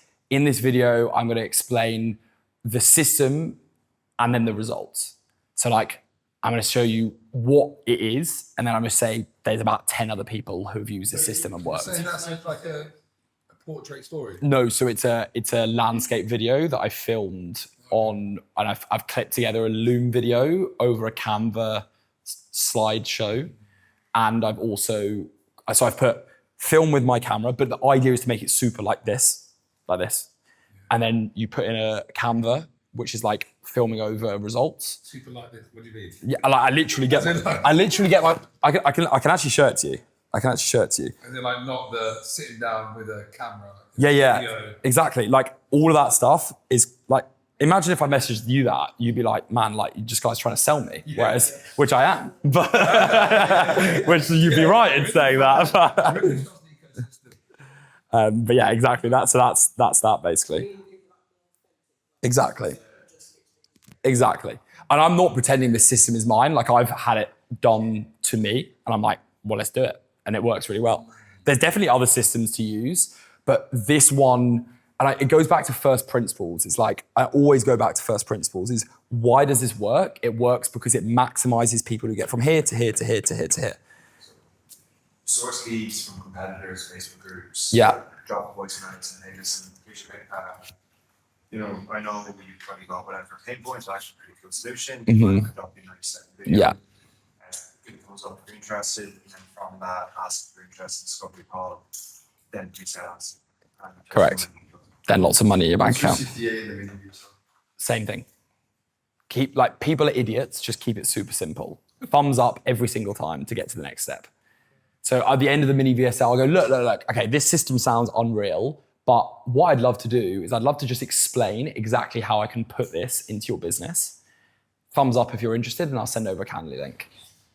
Voicemail pre-recorded. Pre-recorded, all pre-recorded. This is like, can be done by Saturday. I have got rid of any need for a setter in this system. All mini chat. That's what we've implemented today. Yeah, so he needs to send good point. He needs to send the first video, but then after that, it's all automated. So we're doing 20 videos right now and 5 voice messages because we're just trying out which one works better, yeah. And those that you source from Facebook groups, you're just getting the name and then manually reach out. So I do Instagram. Mine's just Instagram the whole way. I think yours could be Instagram as well the whole way. Like when I say Facebook groups, it's like they are just leads ready and waiting in there as well. Yeah. When you're saying trialing out, how are you tracking what does Many chat tags. So every single person that goes through this whole system is tagged automatically. But it's also like, if you're talking about low volume, it's simple to do this with like just manually yourself. And then I know I'm sending 25 of these messages every day. At the end of the week, we're going to look and be like, all right, how many of these messages turned into this, and what percentage of this was 20, the standardized ones, and what was the one where I was like, hey, mate, it's sold here, sort of thing. Is that separate to the call DM that you send? Yes, different system. So this, and it all seems extremely complicated, but I promise you, like this system is just posting content as you know it. And the only thing you do from this system is just give people the option to hands up. But this is warm traffic. This is someone has no idea who Desi is. I need to like work out. So they're actually not attached to the system. But the reason why this system is perfect, and I love it, is because if someone falls out of this system, so say you've sent them a a message, you're like, I'm Desi, like, do you want to know how to lose weight? You can like thumbs up the next thing. They may be like, all right, maybe not. Maybe it's a bad time of the day for them and they're like, okay, don't want to reply. But they're definitely going to remember you when they look at your Instagram and TikTok, and then you've brought them into this system. So 40 outbounds a day. We're doing 75 outbounds a day, and 75 outbounds a day, I'm pretty convinced that they either come straight through here, and I genuinely have got sent a message by my setter a few hours ago of someone just perfectly coming through and booking a call. But there's a lot of people who will fall out of this, but they'll remember me, and then they're going round here. 75. So we send 75 messages from my Instagram account every single day. 25 of these messages, 25 of these messages, and then 25 new follower messages. Is that manually? It is manually for, yes, all manually. All manually. Did you say 25 for new followers? 25 to new followers. Obviously, it depends what your follower count is, like extra follower count coming in is. But yeah, that's 25 to outbound. 25 pure cold outbound, and then 25 engaged leads. But then pardon? Just touching base with people in the pipeline. Exactly, and that comes on really nicely to something that I always bang on to Ben and Rach about, which is like, you have thousands and thousands of dollars sitting in your Instagram account right now of people who have just fallen out of your pipeline. Like the amount of times that I'll go back and message someone and be like, yeah, how's it going? And they're like, oh, I meant to speak to you because actually I was looking at your content and the results you've been getting your clients have been amazing. And actually, why don't we hop on a call? And that is someone who's going round and round in here, but you've just not given them the opportunity to cross this line. In your qualification process with your sales calls with band C, Yeah. let's say somebody doesn't qualify for one. Automation that carries out for each one, or just decline the call completely? I mean, it would be, you definitely could, but for us right now, like I am not at a constraint where I'm like saying, I mean, we are saying no to some sales calls if someone's like a student who's like not ready to invest. But I think in general, I just look at them in the calendar and I can see all these questions lined up. And I'm like, all right, do I think it's worth jumping on a call for? It depends where you are on your journey, basically. But I'd say for most people, getting the reps in sales calls is amazing. Like I sat on a sales call with someone for 2 hours the other day. I knew it wasn't going to close, but I was just banging out objection after objection after objection. It was like going to the gym. It was like a training session. And that was great. So I would say do that. But if someone hard objects, like if someone is clearly like a 16-year-old from India, it's just like, you know, don't waste your time in the nicest way possible. I love it. It's actually coming at such a good time because I literally, I'm appointment setter, we do appointment setter times for what we're doing. Like my appointment setter started calling prospects, just calling clinics, receptionists, honestly, videos, so I'm going to swear, which basically gets politely told, go away. Yeah. This is such a better way of going in the door. So I'm thinking instead of just pick up the phone, swap it over DMs, send social media to problem is for us, obviously it's been sent from an Instagram account that's going to have literally like 10 followers. That's what I have. Just buy followers. So yeah, so that was my next question, like that versus I suggest buying. I've got 15 accounts, and I suggest buying 8 accounts, like I said to you also. Okay. On the books. Easy for buy 8 accounts. Otherwise, if you buy followers for an account like that, you'll be shut down. That's what I was wondering. Yeah, didn't want to have to. Yeah. The better answer, that one. that one. Well, I have a results account that I've just bought followers for. If you're doing outbound, yeah. No, don't suggest doing it if you're trying to build like a personal brand off the account. Yeah. Only for the purpose of like you'll be. And is there any downside to just going fucking crazy on it? Yes, you can get so. I've limited to 75 a day. I know people who do 100 a day, but like anything more than that, and like you're risking. Most people I know say between 50 and 100. That's the thing, 75.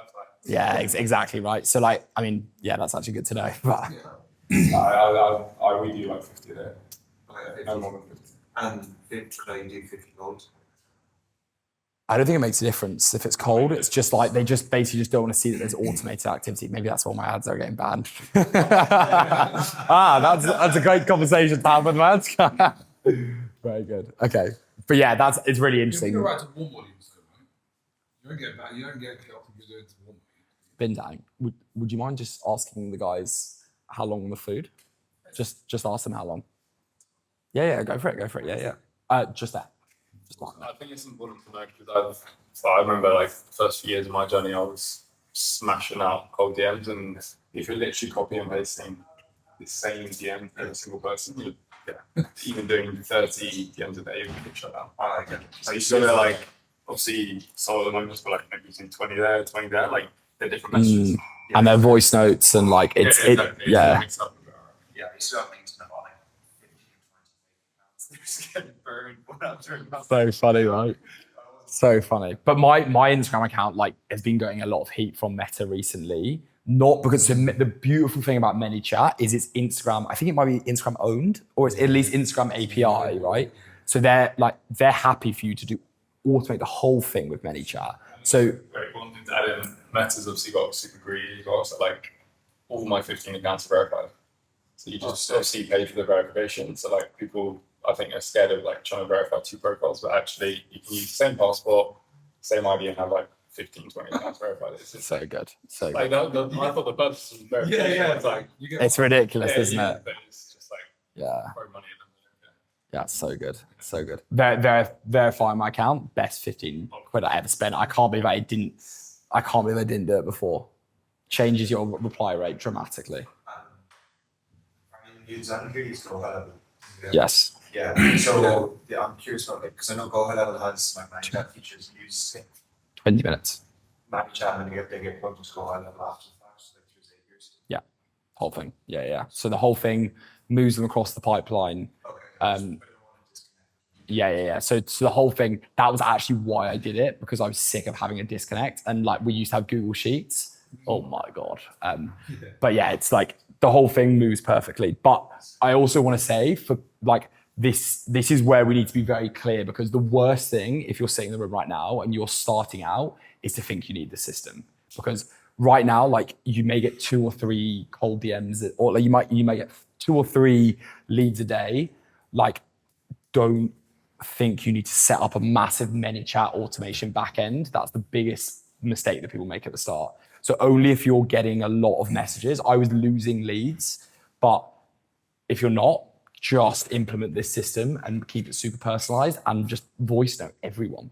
Just put the actual hard hours in and voice note people and become a human being, and people will buy. And hopefully I've shown that like you don't need all this massive automation to actually build a big business off a small amount of followers.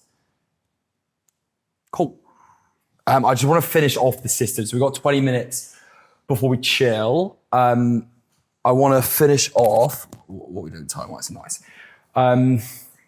So yeah, we outbound people in here. We eyeballs. They go round and round.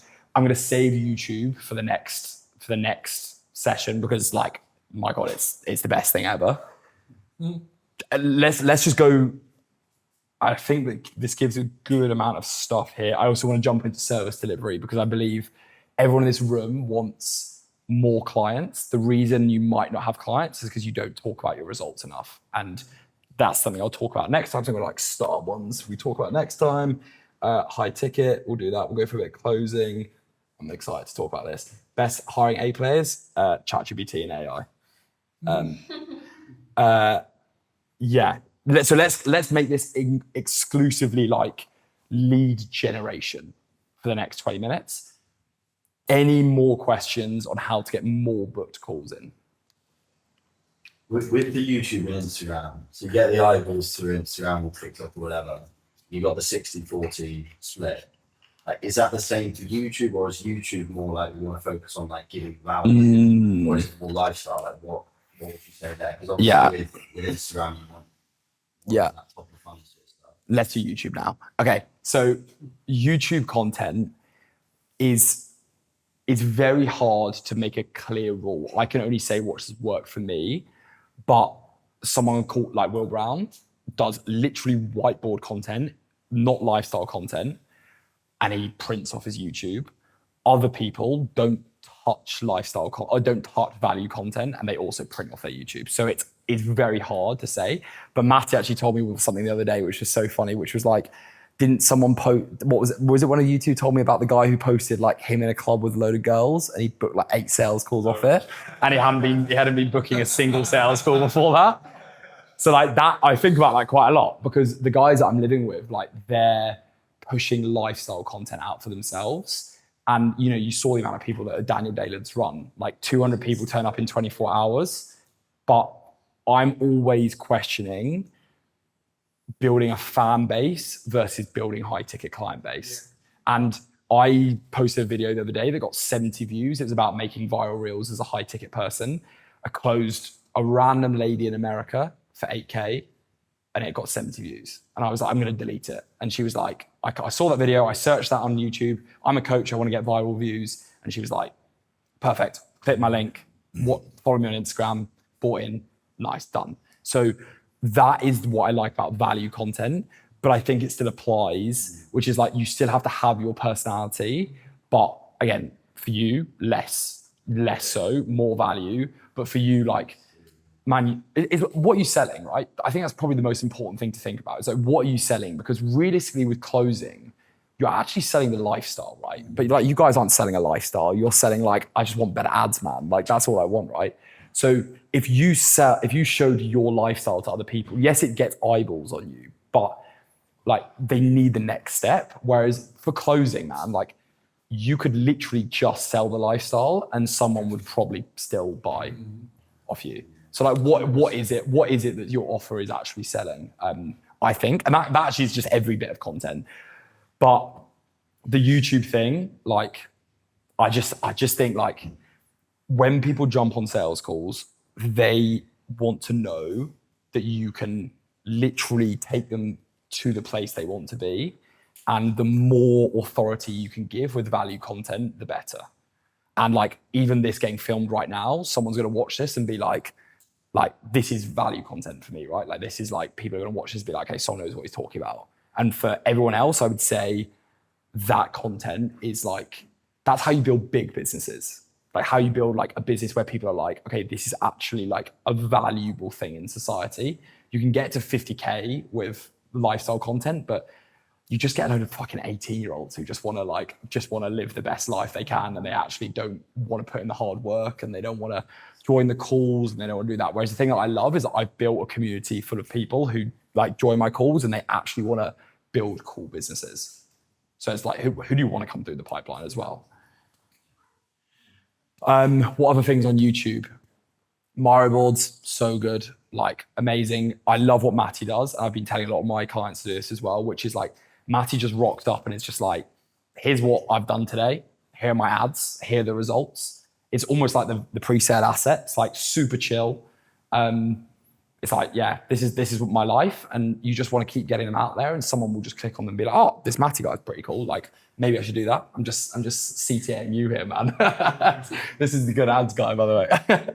But the biggest thing with a YouTube video is the first 30 seconds disproportionately affects the rest of the video.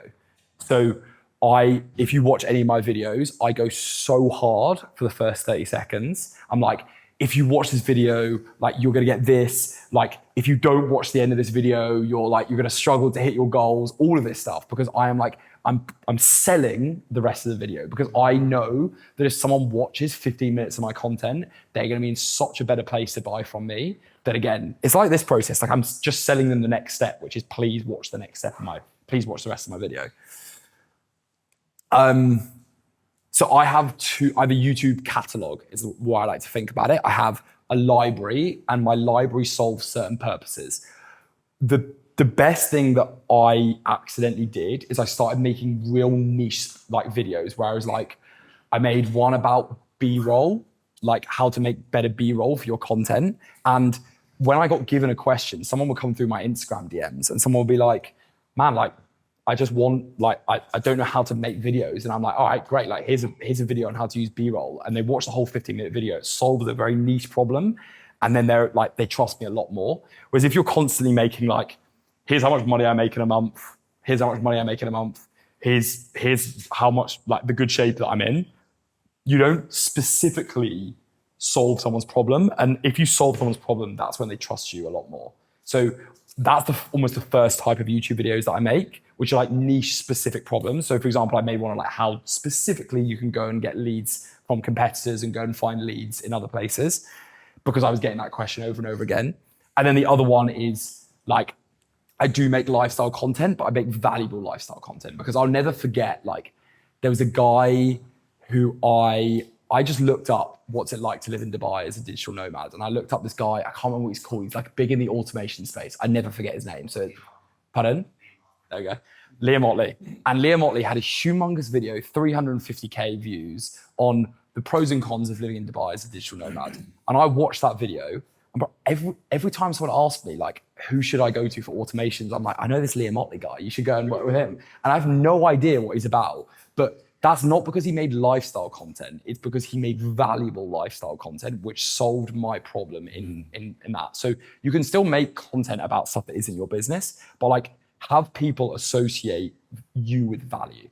And that was the best thing I did. So I now make those Bali videos. I make like random videos about like, what did I do the other day? Like how to quit your job, all these random videos that just a bit top of funnel, but immediately they're like, Sol is a decently intelligent person who knows what he's talking about, as opposed to like, I'm just hanging out with fit girls the whole time and like, do you want my lifestyle basically? Which I'm not doing, so, which I couldn't do anyway. So.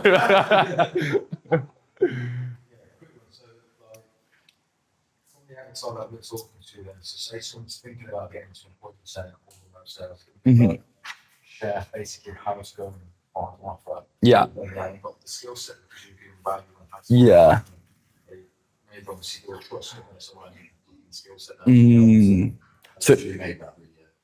yeah, there you go. So this is the thing that I spoke to Ben and Rach about, which is like you in the sales process in that specific niche. I made a big YouTube video about this the other day because again, I had so many sales coaches coming and looking to work with me. I was like, I'm just gonna make a video about sales coaches. And I said, you've got 3 specific types of people who want to go into, was it 3? Yeah, I think you've got 3 specific people to go into. There's corporate workers who want to go into 9 to 5. There's leave the 9 to 5. There's like young people, students, young people who are like, I don't want to ever go into the 9 to 5. I want to be at like university, I want online money.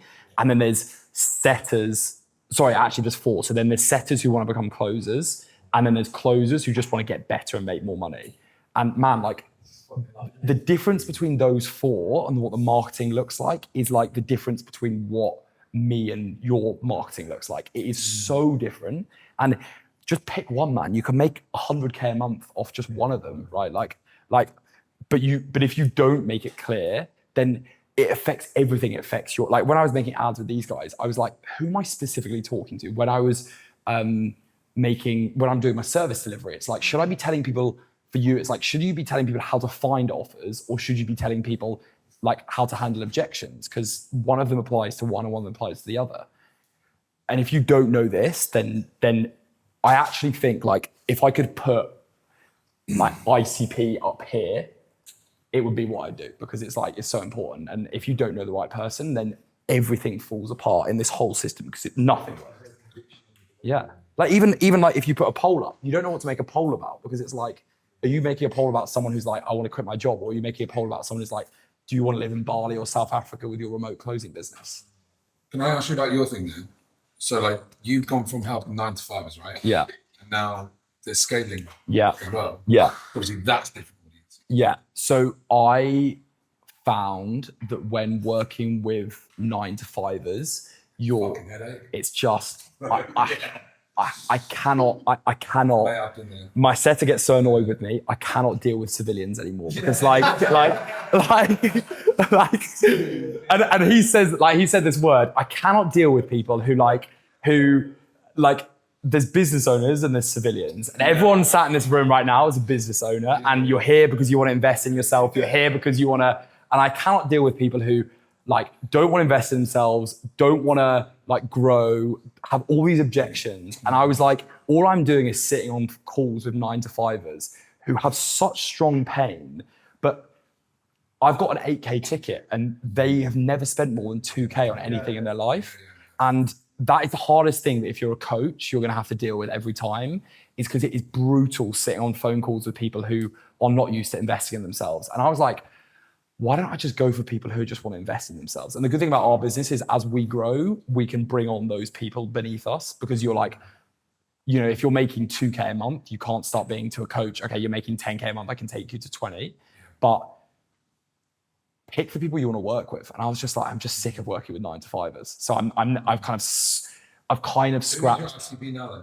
My ICP is someone who's making sub 10K, basically someone who's just behind me. So I'm like, I'll get you from 10K to 50K a month. That's what I'll get you to. So I'm like, I will teach you what I have done already. And that's the best way for everyone to go, is like, just teach what you've done. Like, it doesn't matter what niche you're in, even if you're in a service delivery niche, just like, all right, I've done this already in the past. Therefore I can say my maximum thing that I can do for you is my best result that I've done. And I've proved to do that. So I'm going to do that. So that's my niche now. So with story content then, this is an interesting one, right? It's like you talk about, oh, this is how I felt when I was in 9-to-5. Yeah. That speaks to the person that's in 9-to-5. Yeah, yeah. So how are you shifting your content now so that you still share your valuable content that's resonating with the client versus the person who's too far? So, for example, you would be one of my ideal clients, James. You've been a 9-to-5, but that was a long time ago. But we can still laugh about how shit the 9-to-5 is, right? Like it's still a pain point, and it still gives me a story. Like it still brings a story in. Like, I like that. Just laugh that shit at me. Yeah. I kind of forget this is getting filmed, but anyway, we can laugh about that, right? And it's like, it's still part of my nature and my story, but I'm also now focusing on talking about, now I'm talking about percentages from DMs as opposed to like, I now live in Bali. Yeah, of course. But it's still important because there's still a lot of my ICP who are stuck in the UK and don't have enough money to be able to leave the UK, or don't have the constant lead flow. Yeah.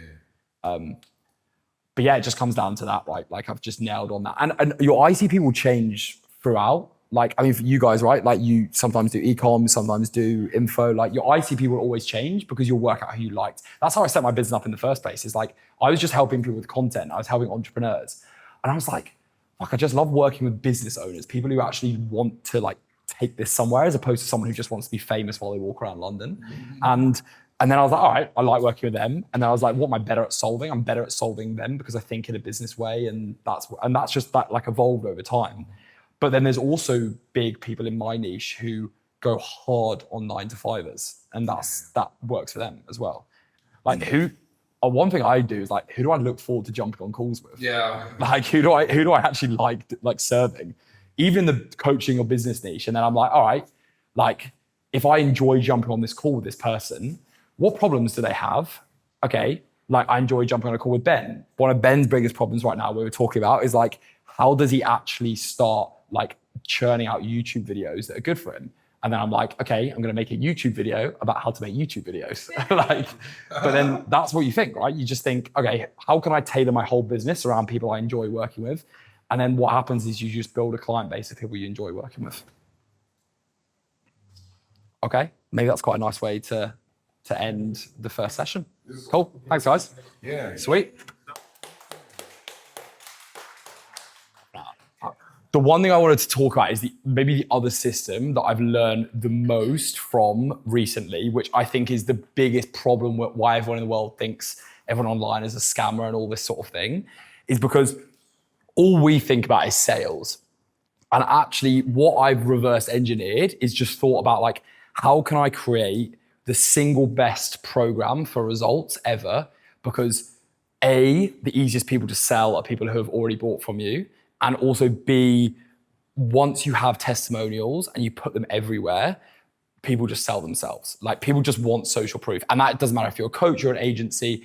I think everyone in this room is not talking about their results more than they are. So I don't actually have anything to write yet about this, but one of the best things that I have done is you'll see from my Instagram, I have an Instagram I have a funnel for my results.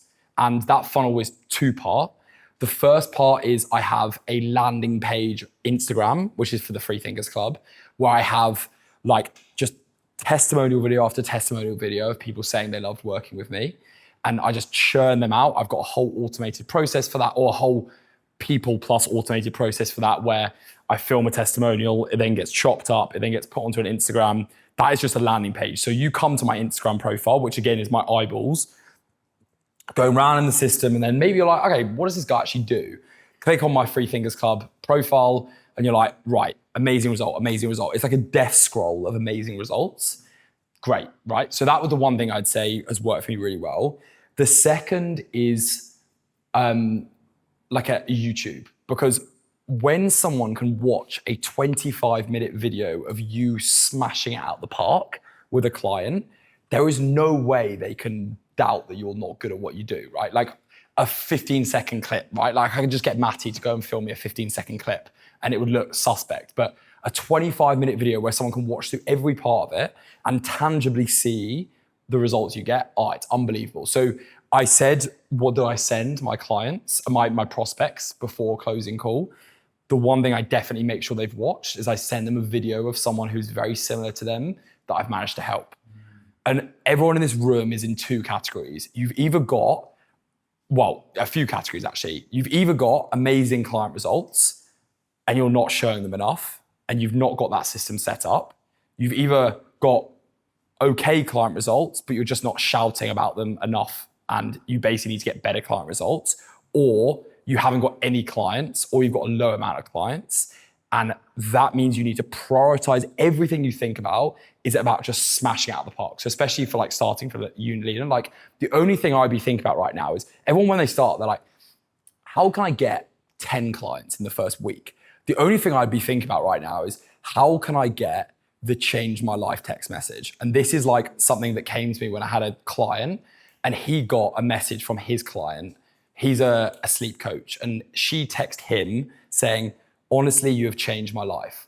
And now all I think about is like, how can I get as many of those text messages as possible? And I got one like 2 weeks ago from someone and I was like, wow, like that's all you need. Because if you can probably get to 6 figures by just having a great sales process, but you can't build a business off not having amazing results. So that's all I think about right now. And it's actually a flywheel. And like I made this in one of my YouTube videos, but effectively like some people's businesses go like this. They bring a client in, they then like, it's like client, they then get results. Or sorry, they bring a client in and they're like, they do the service, they do the delivery, and then the client leaves. And that's an awful system because it basically means every single time you have to input your time into this. It's an absolute pain in the ass. Whereas the way that I like to think about it is I get a client come in here, client comes in, they get amazing results. I then testimonials. So I then talk about it literally everywhere I can. I put it on my stories, I make a YouTube channel, I put it everywhere I can in emails as well. Like I smash the emails for those. And then what happens is you have new prospect. And instead of you having to input your time to get the new prospect, this connects up with that. Because the new prospect looks at the amazing results and then basically becomes a new client. And then what happens, you get this beautiful flywheel where all you have to do is get amazing results and it goes round and round and round and round. So I think a lot of us should think more about it's also more fun, right? Like trying to get clients is fucking hard. Trying to get people amazing results is fun because that's what we're all in it to do. Like we're in it to make people's lives better, like improve, get people closer to their goals. So the big question is how the hell do you get people amazing results? Because we've spent the first 2 hours or first hour and a half talking about how do you get people clients, but what about how do you get people amazing results? Because I truly believe that if you work more on this than you do on this, you'll build a bigger business and a longer business and a more sustainable business. Cool. So I wanted to talk about the 2 things that I believe you get results by. There's only 2 things I think get amazing results.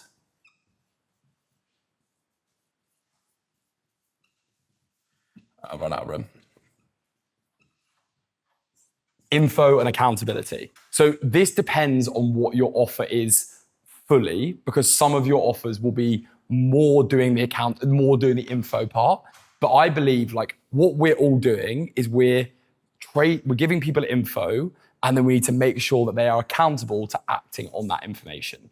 And if you are doing a done for you service when you do more, then it's a bit more of the info, but it's an info and accountability. So how can you build a system which gets info plus accountability? So they're the things that I think about when I'm like, okay, how can I build a whole system? And honestly, the biggest thing that I've realized with this is it all comes from I'm not gonna be able to spell this. There we go, I think that's leverage. Leverage, is that spelled right? Nice. Leverage, because there are so many tools out there right now that you can use to make your client delivery unbelievable. And I spoke about the whole ManyChat system and how I use ManyChat and like how that's working for me nicely now. But the amount of things you can use to gain leverage to deliver better results to your clients is unbelievable. And leverage, this is the worst whiteboard drawing ever. But the two ways that I think, and I copy this from a guy called Naval Ravikant. I don't know if you guys have read his book. It's an absolute beauty. So good. But the two best ways of gaining leverage are labor, and he says code, but I'm just going to put AI. And AI is a massive buzzword. I know that's a massive buzzword, but you can either hire amazing people and for very good rates, or you can use AI. And anyone can use AI. Labor obviously needs a capital input, so you need to be earning a certain amount of money for it to make sense. But man, like with AI stuff, like for example, I'm like, all right, how do I get my clients better? How do I get them to make better content? I could either offer them all one-on-one calls, or I'm like, why bother when I can just like create a prompt on ChatGPT that they can put into ChatGPT that is going to tell them their whole ICP and tell them everything they need and all the content they need to make. So I would be pushing yourself to think like, am I keeping up with the times right now? Like what AI have I got in my business? Because I met a guy for coffee the other day who makes 150K a month and he doesn't work because of the fact he uses AI. Like, and he was just sitting there like, I'm pretty bored. Like, I don't really know what I'm doing. And it was just like, he'd used make.com. He has virtual assistants, but AI virtual assistants. He has all these amazing things. And over the last 3 days, all I've been thinking about is like, wow, like I'm not thinking at the same level of these guys. And girls, you can make literally 100K a month business from just using AI. And that is the best way to deliver information and accountability. So the question is, going down this loophole again, is what are the best ways to deliver info and accountability with AI and labor? So the first thing is with labor, like some of you may be at this stage, some of you getting to this stage, hiring a VA has been the best thing I've done in the last month. And I pay Denise, she's amazing. I pay her 500 USD roughly a month. And like, it feels like I have another brain that exists on this earth. And it not only is amazing for business, but it also has like improved my creativity. And now like, I wouldn't have had all these thoughts about AI had I not been wake up every morning having to do editing, having to do literal personal tasks. Like right now I'm getting things sorted with business setup, like all the niggly things in your life. And they like in the Philippines, they are so loyal. They work so hard. They're amazing. Like, so labor has worked really nicely for me. Some of you are obviously looking at setting. Okay. It's not actually a question, it's more so to help out wherever I can. I have a solid system for hiring from the Philippines. Amazing. Wants me to send over SMPs and shit. One bit of advice I have though, like just real quick for anyone that wants RBA. One, get them to a personality test. At the start, Myers-Briggs and DISC personality gives you a lot of insights to their demeanor. You can use ChatGPT to figure out what the ideal DISC profile is. That's basically like how dominant they are, extroverted, introverted, all that. You get a really good pulse for what they're like.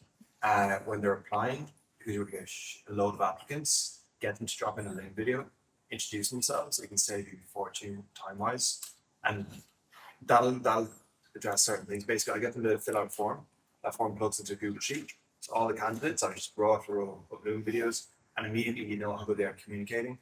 and also get an idea of what their setup's like, what the internet's like. And the big one for me when it comes to hiring, it's to quote Naval again, is like there's 3 criteria that I look for in hiring VA. It's like their work ethic, so competence, their energy, their skill set, is competence, their energy levels, and like how good they are working. And 3, which I think is the biggest one, same as clients, is their personality, their character. So it's like my thing is, we call it the airport test. Basically, like, what am I from being stuck in an airport with this person for 5 hours? If no, don't work. Be a pain in the ass. So just the video combined with personality tests and stuff like that, it's a godsend. Get them So to good. the task. Let them compete for the spot. Yeah. So good. Actually, that point is also amazing. The trial task is great as well because it immediately halves the number or tenths the number of applicants you get, right? It's a really cheap experiment to run. Basically, like, it costs less than 100 quid, but it would save you a fortune. Yeah. I figure out like 20 hours or so is usually long enough to figure out if a person's good fit. So have 2 or 3 people after they've gone through the video and all that kind of stuff. 2 or 3 people compete for the same spot and give them a similar task, and immediately, because you know yourself, like, you can get someone that got the best resume ever, they probably ChatGPT shit out of. You don't know until you don't. So it'll cost you a couple of quid, but it's So good. And one person will rise to the top, and then So the good. other person how you know they communicate. Yeah. Amazing. Thanks, man. That's really useful. Love that. So the one thing is I waited till like doing decent figures before I hired, and I can't believe I took so long to do it, because the time that a full-time VA has saved me from, like, you know, costing me 500 USD a month. The beautiful thing about high ticket, guys, is we all think if we sell one more client, it pays for a VA for 6 months or whatever your ticket price is, right? Like, and just think about it in that way as like a future investment. It's super abundance mindset, but you have to think like, how am I gonna give myself more room to sign more clients? But like, from the tasks that I've saved, I've 100% paid my VA back many, many times again. And it's just like fun.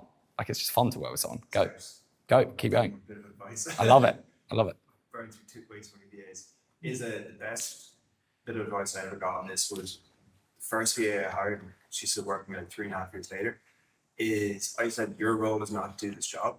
Your role is to train up the next person who's going to be doing this job. So good. And that's fucking game changer. So anything you're learning, I want you to document it, and then it gets to a point where they're creating the SOPs for you, and they immediately find the holes in them. So good. So good. keep that in mind, and then you can start building that pyramid. So good. And that's how you like, Take accountability. and that's the thing, right? And they feel like they're part of building a mission, part of building a journey. And yeah, it's amazing. So like, that's, I mean, for some people that's bread and butter. For some people, I would say it's something that I would consider very, very, I wish I considered earlier. It's great. That, and then obviously a setter is important. The whole point of this ManyChat system that I've built is to basically make my setter not be doing manual work and be doing high leverage work. So he takes demo calls now, but that's worked so well, having a setter in, that's great. But honestly, in the last few days, I just have been looking into what this thing can do. And I don't think I'm saying anything saying anything new, but it is unbelievable what you can do with AI. And you either lose it or you get beaten by people who are using it. And like, there are so many, I sat in front of the Burj Khalifa the other day, and a guy showed me a screenshot, and he was like, this is what I made in 24 hours in like a nice way. It was $1 million USD, and he had not touched any of the process because of AI. And I was like, right, what am I doing here? Like, I'm doing the wrong things. And that's how you see people in Bali who are just chilling, doing nothing, because they've leveraged labor, they've leveraged AI. So it's hard for me to go into everyone's business and be like, how can you use it? But the one thing I would say is just force yourself to use it to deliver these things. Because, I mean, the one thing I'd say is with info, the easiest thing, like, I mean, when these guys onboarded me, right? Like, the difference between the experience of you do this, or do it yourself, like, or they do it for me. So the values chain, and this is like super, super basic offer stuff, but the value chain is like done for you, done with you, and do it yourself. And I would just be thinking, it's again, first principle stuff, but I guarantee you, if you go through your program or your offer, there are too many things that clients have to do with you, and there are too many things that they have to do them themselves. How many things can you give them that have been done for you? Like, how many things can you do that? Because the thing about this is we want more done for you so we can get better results so you can build a bigger business. And I think it's not as sexy as content, it's not as sexy as outbound, it's not as sexy as all these things, but I think it's the biggest missed thing. What does that look like in your stuff then? So ChatGPT prompts, I'm building a full like accountability system now where people, like I'm literally implementing it like this week. I've just hired a CSM who's gonna help me with accountability, and every single one of my clients is gonna have a full portfolio of what they're to do and what they're not to do. I'm then gonna get AI to go into every single transcript that I have with any client and be like, this were your to-dos, and then set up prompts that is like, you said you were gonna do this in 2 days time, and it then sends them a message asking how it's gone. Because I realized the reason that the way I can take my clients to the next level is quite literally, I'm delivering them information, but I'm not keeping them accountable enough. And the accountability is just basically a reminder to keep people going. It's like, if you want to go to the gym, you just need to hire a PT. And I just need to be reminding people more. What does your delivery look like right now in terms of one-on-one or group? I don't do one-on-ones because I believe that one-on-ones, you jump on client calls, and if you say I'm going to do a weekly one-on-ones, it's like they put a time in your diary and they fill it with time that is not actually useful. But what I do is I very, very generously offer one-on-ones when I believe they're at the right point.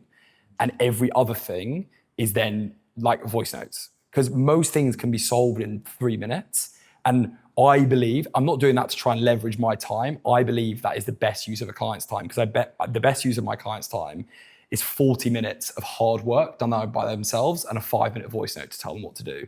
Not a 45-minute call where we discuss what their family are doing, what the weather's like, where they are. Like, I just want my clients to get amazing results, right? So that's what I think about. The other thing that I'm looking into now is how can I train a bot which has all my knowledge in that. Again, it's simply, and it sounds like I'm saying this, and Ben and Rach listening, they're like, oh, Sol, like, what's going on? But I believe a bot, yes. It's like, yeah, what? What do you mean no one wanted?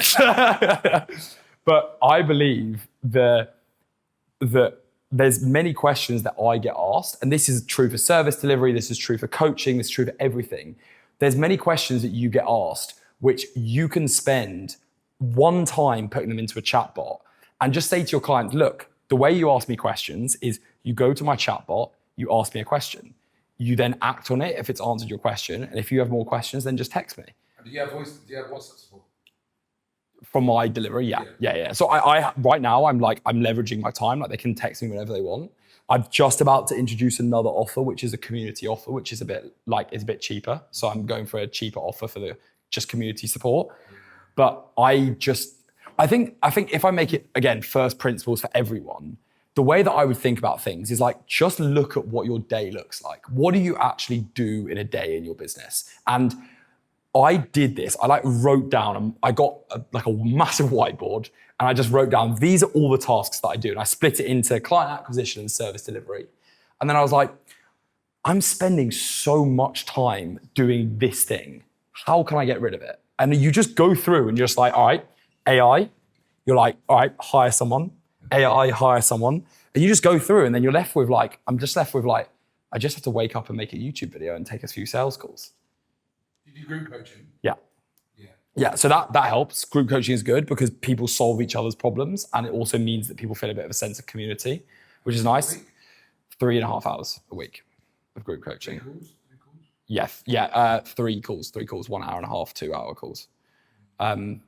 So I think that works nicely because people come to that. But I was saying to these guys on the call last week, like, it's really important that people come to calls with questions and don't use them as time to just work, like empty time to work. Yeah, so that's what I find quite interesting. But yeah, so anyway, that's so hopefully that was useful. But yeah, basically for me, I just wanted to almost get that out of my system to say that, because it's all I've been thinking about is like, just think right now, how can you use AI, definitely for everyone, but how can you use labor as well to increase your time? Because the leverage you gain from that is what is going to actually build this business, and you're going to get out of the trenches. I've been trying to get like an AI agent made basically for role playing. Nice. To review calls. Amazing. If anyone's got any connections for that. Yeah. But I mean, Basically, I've got like a demo of someone that's already done it, and you literally like you can pick the avatar, you can pick the niche, and you can literally just role play. So I want to have objections, or want to do it discovery, or want to do a full call. yeah. And the leverage point for me is just. Well, and the thing I would say for that, man, is like I thought like the guys, I have a lot of people try and sell me this concept. They're just saving you time. You could literally like do what I do for my ICP in James and go and just like chat shit to a GPT every morning on a 20-minute walk. Man, after a few days or after a week, you'll have a bot ready to go. Why not, right? That's actually Uploading your Fathom, uploading your call record as well. I was going to say that's actually something I started doing like a week and a half ago. Just made a custom GPT, ChatGPT takes like fucking 10-15 minutes.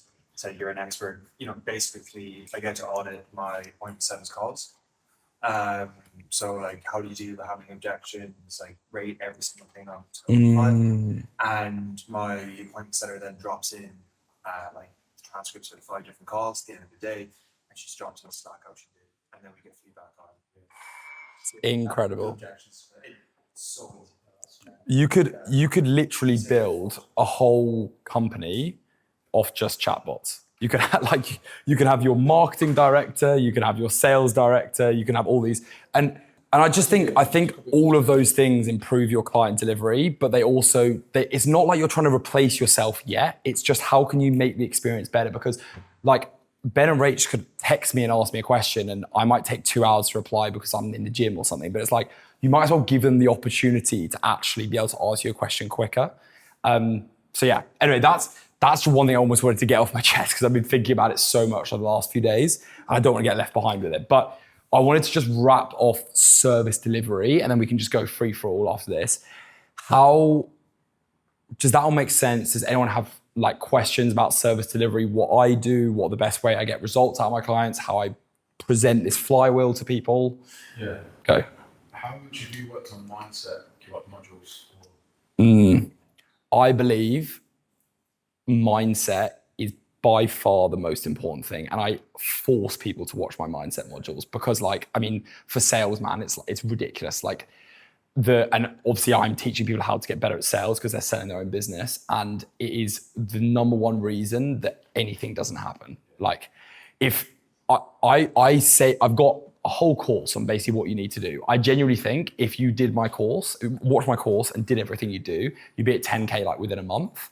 The reason people aren't at that is because there's some mindset issue or some problem in their life which causes them to not do the actions or not believe they can do the actions. And every problem, like I learned by doing, I learned by helping that everything that people weren't achieving came back to a mindset thing. And I think there's a reason, and I think we all have that with all of our service delivery. Like we all have that ourselves. Like my mindset is not where it needs to be at 100K a month, $1 million a month. But the thing I need to scale is, or improve is my mindset, and then all the skills just come with that. So actually, that's a good thing to touch on with the ticket prices, because I think one thing people struggle with a lot is like how to charge ticket prices. And the thing that broke my brain was when I sold a guy 8K in full for a fitness program, and it was effectively like a PT program, and I was working as a high ticket closer. And I was just like, why is someone paying 8K for a meal plan, basically? Mm-hmm. And I realized, obviously the marketing is really important. That helps a lot, but prices are just made up. Like money is just made up, and money is just a signifier of value. And the biggest mindset issue that I see people have is just price and money. Because we all have money is such a complicated thing that we all have relationships with. And I'm very happy to share figures. I'm very happy to talk to other people about figures, because if we don't share about money, then it keeps it this taboo subject. If you can't talk about money in a room like this where we all want to improve business, how the hell are you going to tell someone that they owe you £3,000 on a call?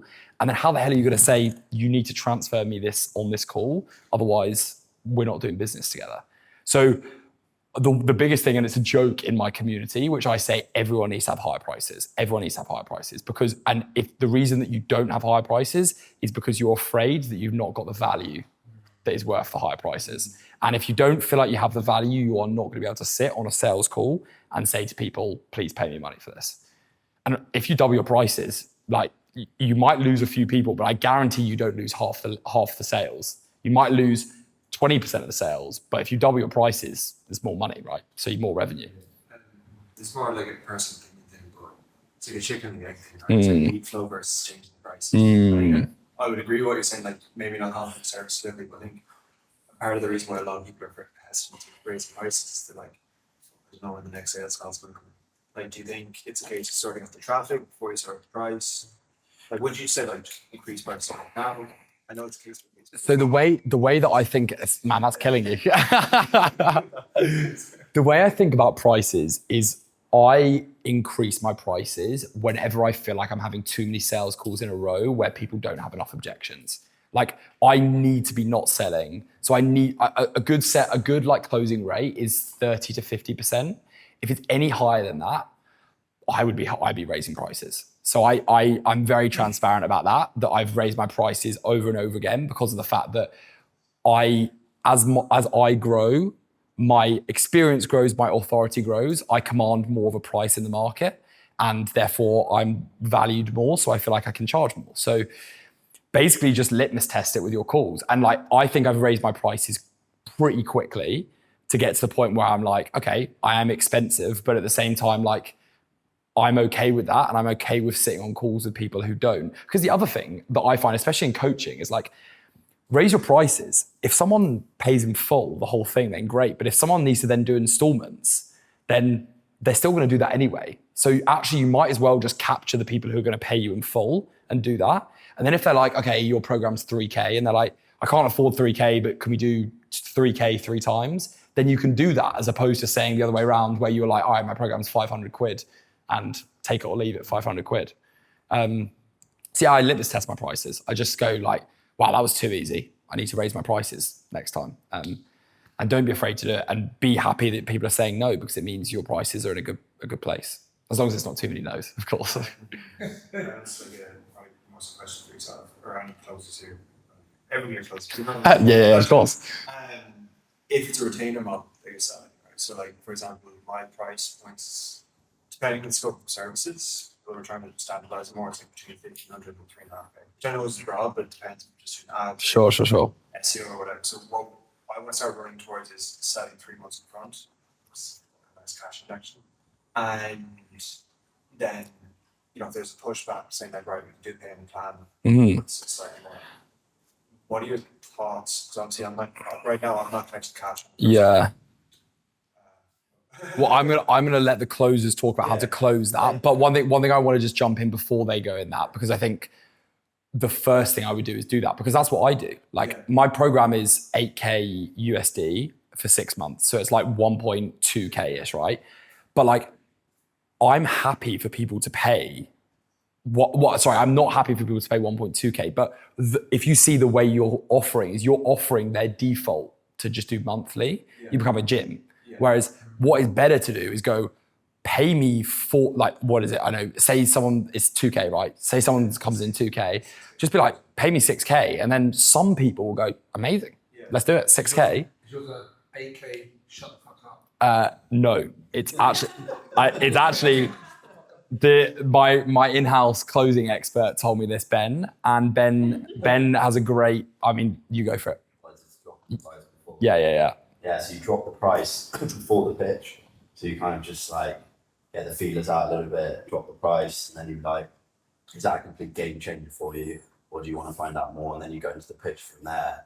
And then they have the price here, and then you're telling them everything you offer, and then kind of every extra thing is like, shit, okay, that's why it's so expensive. Okay, now it makes sense why this is the price. And then by the end of it, it's probably been 5-10 minutes since you've got the price, you've told them everything. And then it's like, okay, they've kind of eased off a bit. Whilst I do both, but then if you drop the price right at the end, then it's like, balls in the ring, like shit, like that's when it's like two heads down. And what If you give them that time. What are your thoughts on like having like, the stereotype like Russell Brunson type stuff, like value add? What, like, you know, usually basically a bunch of discounts. It's usually. No, I think most people see through that now. Yeah. Like one of the offers I used to close on was an e-com offer, and they would do like before I joined the team, they had like, you can offer 500 discount on the call. So you say at the end, like, oh, we'll give you a 500 discount if you sign up today. Like it worked a little bit, but most people just see right through it. Yeah. Especially nowadays, I think it's all way worse. So I just don't do that anymore. And people appreciate it if you're like, that I'm not going to bullshit you and say like, oh, I'm going to give you a discount now. Like this is the price. If you stay firm on it, then it's like, right, this guy believes in what he's selling. Yeah. What are you all saying? Like stacking shit out of balls and stuff. Like, oh, this is 8K, but also you get these. Well, kind of like this is how much what I do would be worth, and I'm going to give it to you for like 5K. Kind of, so for example, I'll give an example. Say I'm running like meta ads for clients and like SMS marketing, right? It's 8K 3 months. It's something like that. You get that, but also you get a list of like 5 to 6 different things that are part of my service, but they're not necessarily signed up for, but they realize the value of everything else alone would make that worthwhile. Does that make sense? You still stack them. You still stack them. You still stack them, yeah. Yeah. No issue. That's when the gap creates bigger. Yeah, so yes. Without even saying that it's valued at X. Exactly. Yeah. That's more sales page, isn't it? Yeah. I feel like that's why the pre-call sale asset that Sol has is so good, because it's like, this is how much shit I'm getting. Again, a lot of it is waffle. I said this on a call to him the other day. I was like, it's just marketing. He was like, yeah. It's like you're saying all of this stuff, and then someone's thinking in their head, like, yeah, like for you, for example, if you add all that extra stuff before they even get on the call, it's like, shit, like, I'm getting so much. Yeah. Really, that extra stuff, like, you're probably not really doing. Yeah. It's just no. Looks great.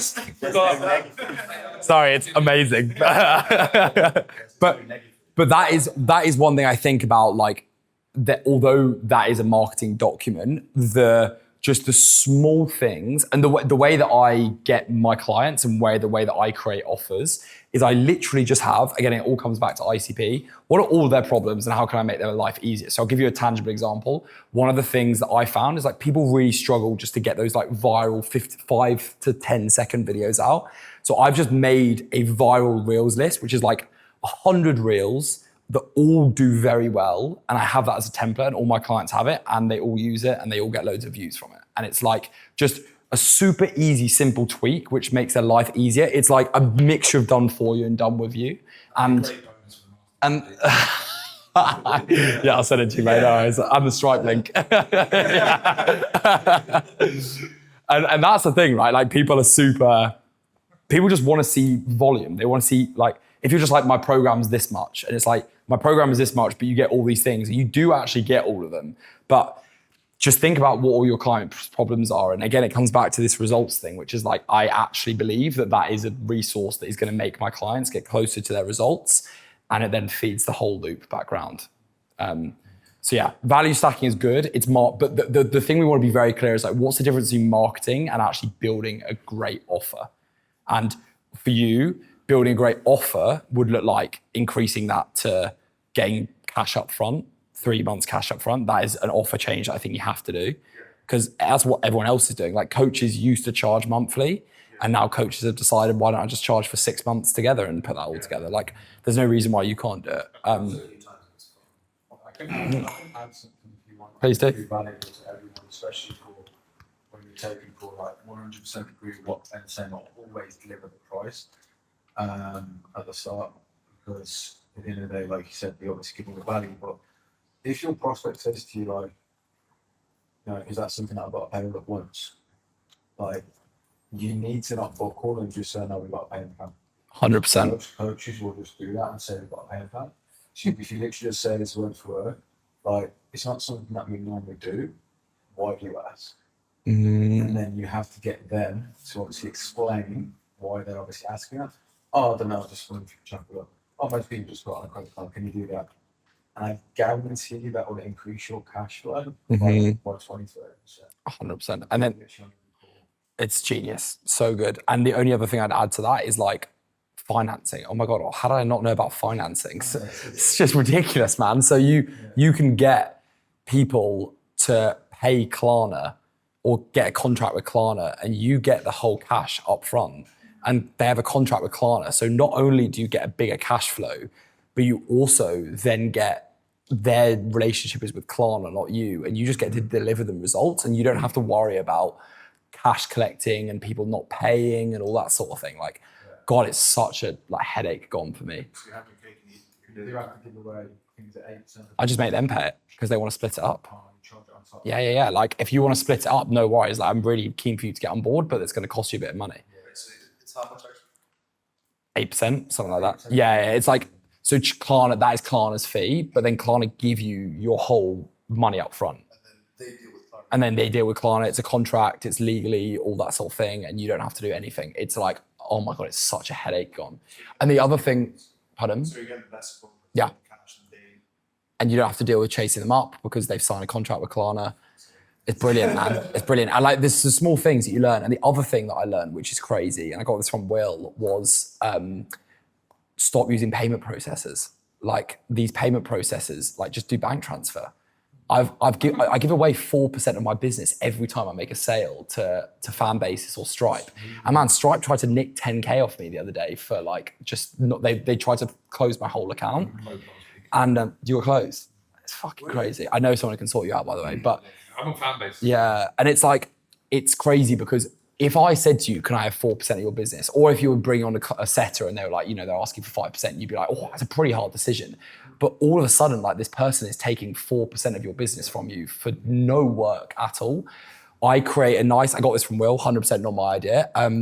I got a document. It has my nice logo on the front of it. It's very nicely presented. And it says, here is how you can transfer me. And my cash collected has gone up, from 96% to 100% just out of nowhere. So it's massive.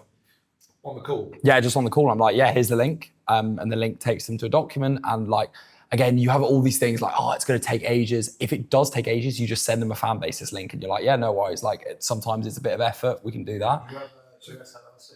Yeah. Wyoming maybe, but yeah. But yeah, so that's worked nicely. And they just literally wire transfer you it, and yeah, always on the call.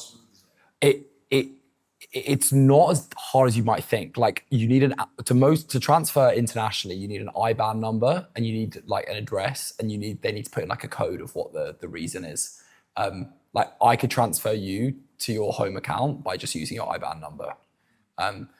It's one of those, and what I have is I have Fanbasis in the background in case, because I think, just like the steps that I outlined, the only step that I need to make sure is that they have paid money on the call. And then there's two options. It's either like they pay money on the call and they pay a deposit if they're struggling. So I get them to put like a K down on the call, and then they can pay the rest after 7 days or a few days if they're transferring out of savings or anything like that. And then I have Fanbasis to back up if everything's going to shit. I'm like, hey, no worries. This sometimes happens. Don't worry about it. Why don't we just do Fanbasis this time? How quickly do you mention that you have Klarna? Like, do you say, I've got this is the 8 package, and you go straight away, but I do have Klarna, like, you can...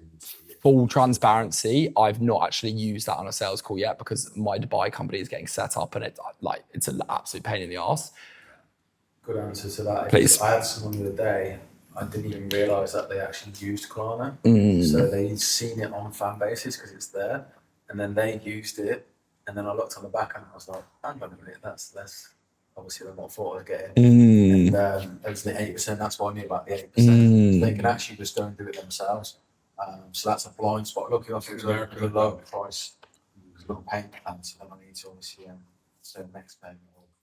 Yeah, but on Fanbasis you can still do subscription auto charge, which is good. So that's nice. But there's something that like auto charge is like, it's good, but there's something just doesn't quite sit right with me. Like, I want to have clients who want to pay every single month, and it creates a nicer relationship. But then again, I had someone the other day who's still on my old Stripe auto charge, and he was like, I'm happy you just took the money out of my account, and we kept going, because otherwise it's just another friction point. So it's a hard one. Sometimes you just don't want them to think about it. So just to kind of recap on this, so your philosophy, like, might as well charge by ticket. Yeah. Charge as high as you feel that you can within that where you're pushing your Yeah. limits. So you still do it within conviction. Sure. Because ultimately they either have it or they don't. If they don't have it, you can get them on a payment plan anyway. Yeah. For what you would get more. Yeah. In the make money online industry, it's like of course more simple, right? Of course. Yeah, so yeah. The contracted value will still be that higher amount. Yeah. What is your what's kind of the denominations that you would then go like they don't have the 8K is like right, you do 4 and 4. Yeah. I believe one of the first principles reasons that I charge high prices is because I believe that it makes people work incredibly hard. It hurts them when they come out. Yeah. And I see a direct correlation between people, the more hurt someone has when they pay, the better results they get. And at the end of the day, all I'm optimizing for is good results. So I believe that there's a few different stats that I've seen on this. So mine is obviously 8K. I believe really like 3, like splitting up in thirds is probably the most I can do. And because I don't want to be a gym. I don't want it to be a monthly membership where someone decides whether they want to keep going with me every single month. I want people who have bought into the program, but I just need to give them some financial help to get in. So 3 for me is best. It also depends, and this is like complete transparent, is like I'm setting up a community offer, whereas right now I am one-on-one. I've realized that my community offer is obviously, my one-on-one's obviously quite expensive. Why don't I set a community offer? Because it's infinitely scalable, because it's a community, right? And at that point, I can be more generous with people splitting up, because someone comes in, the marginal cost of them coming in is 0. So the added cost to them, it doesn't cost them anything. It doesn't cost me anything to have them in. So I'll split that up into more. Will that just be access to your group calls? Yeah, so I'm going to then add more group calls in. So there's the whole beautiful thing about this world that we're in is we get cash up front. We can then scale. So I can then offer more calls to everybody. I can bring in a coach. I can start doing that. So I want cash up front so I can finance my business growth. And that's what I think about for that. Yeah, that's what I think about for the reason that that's where I'm with that. Yeah. How much would be that lower ticket? It's a good question. Like, I've only done it because I've sat on too many sales calls where I am just too expensive for people. It's not that there's objections. It's like I've sat on too many calls where people are like, I just don't have the money.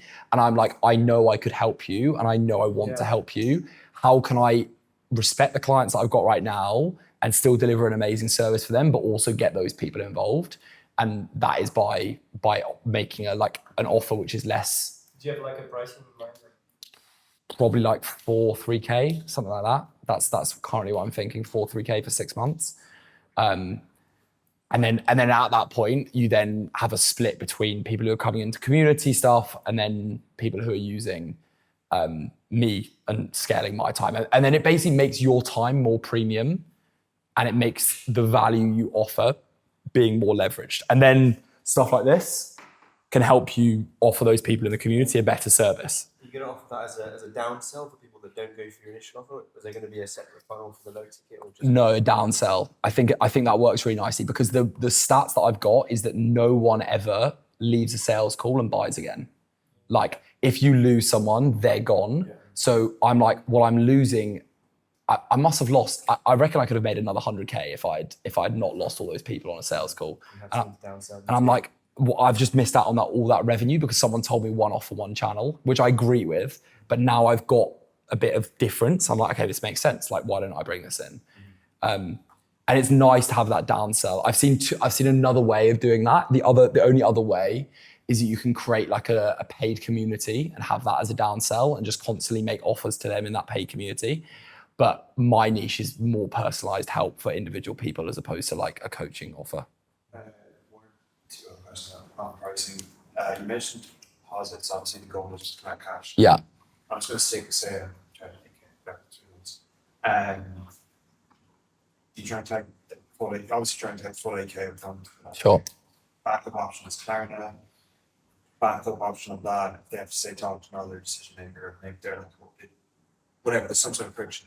Like a 1K deposit, like is that kind of how you approach that? As soon as people tap their credit card, they're much more likely to stay. So 100%. So I would say that is good.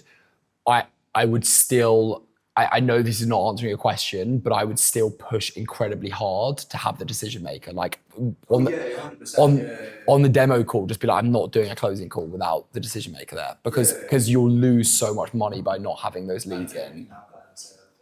Yeah, it's like, yeah, like please bring your decision maker, and then just create some scarcity with it. It's like, look, like we're super busy right now. We want to move, and the way I phrase it, which is like, I want to move incredibly quickly to get you results, and that's why I don't let you go and think about it, because I just want to get started with you. So that's the way I do that.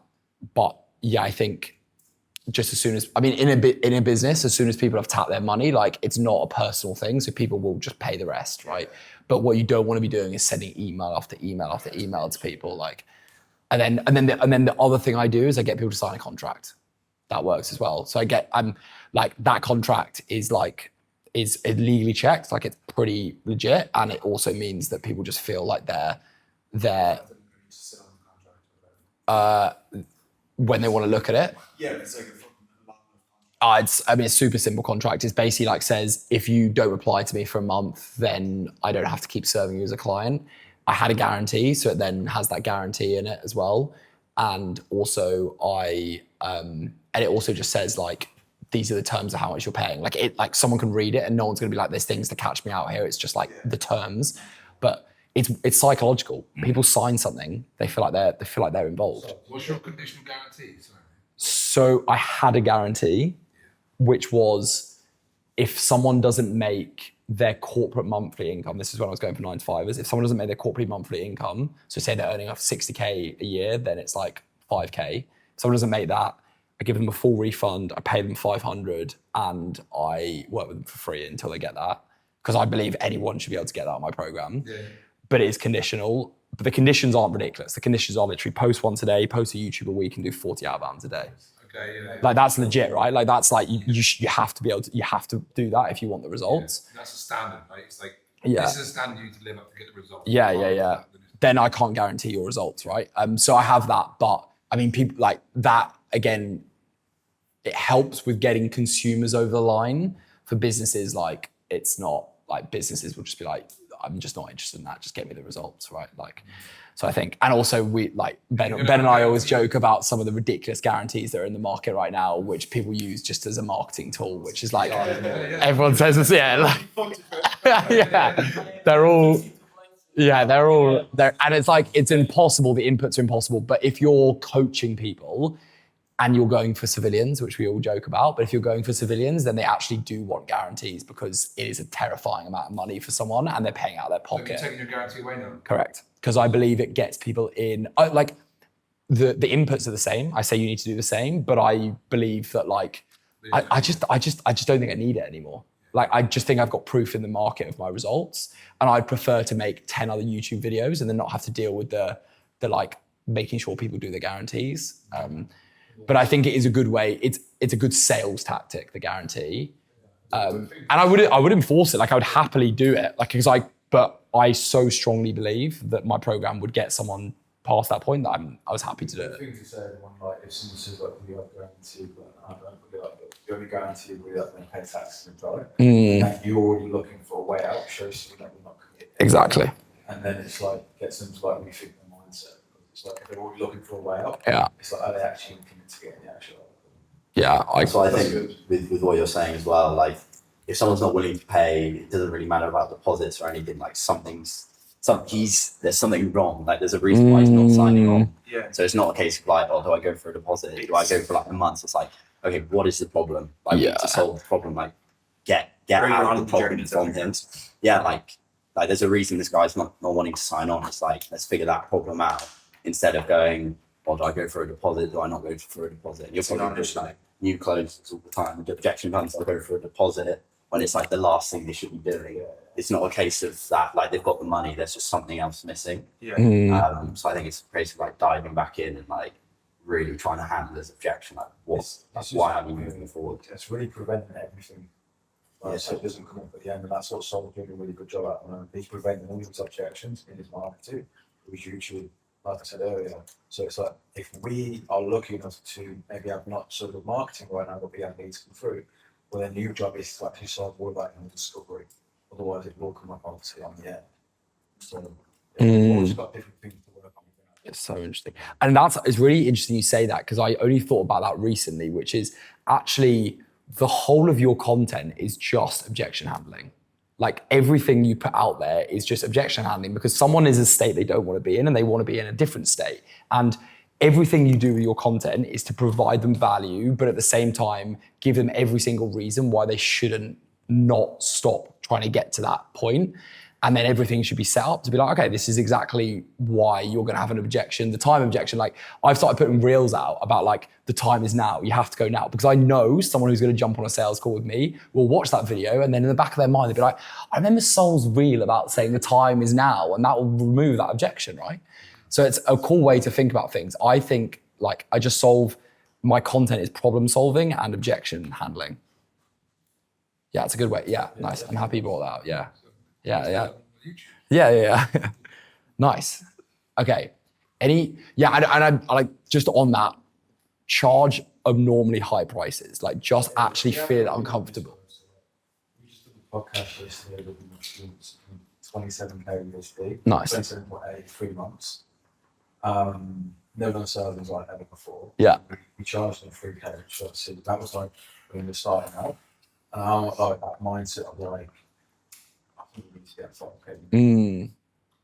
100%. And the great thing, why I love working with like your businesses is it's such a tangible outcome. Yeah. Like it's the hardest thing in a coaching business is like a health coaching business is connecting it to money. But like we all know that if you get a closing role, like you're gonna make 5K more like over a few month period. So that's why the guarantees work much better for you guys, because of the fact that it's like you actually can reinforce that guarantee. Health coaching is a bit harder, but at the same time, like, I think people, I mean, the biggest thing that I do when I speak to nutritionists and PT is say you need to charge more and you need to charge in bundles. That's the first thing. That's the first thing that I change. Charge more and charge in bundles. So as in stop charge, like, I onboarded someone the week and they were like, yeah, I charge £70 a week. And then every week the client decides whether they onboard again. And I was just like, oh my God, like that must be horrendous. Whereas get someone to pay 4K up front, they get much better results because they're involved, and you get a cash injection, which you can spend on ads. You can go and live in Bali. You can do all that stuff. So I really believe in the idea of beta clients. So I believe you should get 2 to 3 people in very quickly, offer it to them for a deposit, and say, if you pay me £100, you get this deposit at the end of us working together. And that means, like, because you can't give things, people don't use anything for free. I think we've all got things for free and none of us have done it. So never give anything for free, but give a deposit to start with, then film all of the testimonials with those 3 people, get amazing testimonials. And then I would start for you, it's got to be enough of someone's income where they feel like the worst thing that can happen is that they go, it only cost me £50 a month. I can forget about it. Like, it's got to hurt. So I always say like minimum 200-300 a month as the first offer, and try and get an upfront payment of like £1,000. I think it's a good starting point. My first offer was £1,000 after doing a £40 deposit. So actually, that's a really good question, because I actually ask a lot more than everyone else, because like, for example, like Ben and I have only been working together for like, a month and a half, 2 months. And like Ben smashed it out of the park with his revenue. And I know so many people who just wait until the end of like someone works together with someone and they get a revenue. And I'm like, no, I'm going to shout at every possible opportunity what I've done. So anytime there's a win from someone, you want to screenshot. And anytime there's a measurable like milestone, you want to jump on a call and get it on your YouTube. It's content. You just want as many bits of content out there that someone can touch with, where they're like, this was amazing. And even if, like, for me, it's obviously easier with money because I can just be like, factually, they made this much money. But I say to all the fitness coaches that I work with, like, get them, it's the change my life text message. Get the change my life text message and get them to say that on a video, and just get them to say that, what's the first 2 weeks been like? And your program, I'm sure, is set up where someone in the first 2 weeks makes a crazy amount of progress. Get them on a video explaining that, like, and it works in service offers as well. Like, I think everyone in this room should have a YouTube channel right now where you have 20 testimonial videos sat just ready to go. And then you just send them out to everyone.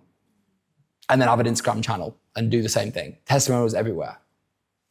Why would you not put that on your main channel? Algorithm. Because otherwise I'm making my YouTube videos to be like really engaging, really interesting. Those testimonial videos, like it's a landing page that YouTube is suddenly going to be like, Sol's account's a bit shit because it's not getting as many views on his videos, so we're not going to push him out as much. So those testimonials, I only want them to be visible on people's search, basically. Sorry, so that's a separate YouTube channel. Correct. For public videos. Correct. It's a landing page. Yeah. Mine's called the Free Thinkers Testimonial page. And is that so both Instagram and YouTube should both have separate testimonials? More touch points. Okay. Yeah. With Instagram, do you have like a link for your testimonials in your bio of your main, or do you just leave it completely separate, and then when someone's like interested, Yeah. It's a great question. So I have that funnel, which is in my bio. You can only click on two things. You can either click on a YouTube video, which is to aim to get you in the ecosystem, or you can click on the Free Thinkers page. The Free Thinkers page then takes you to my Instagram, and you go from Instagram, and in the bio is the testimonial YouTube videos. The Instagram of all the testimonials? Yes.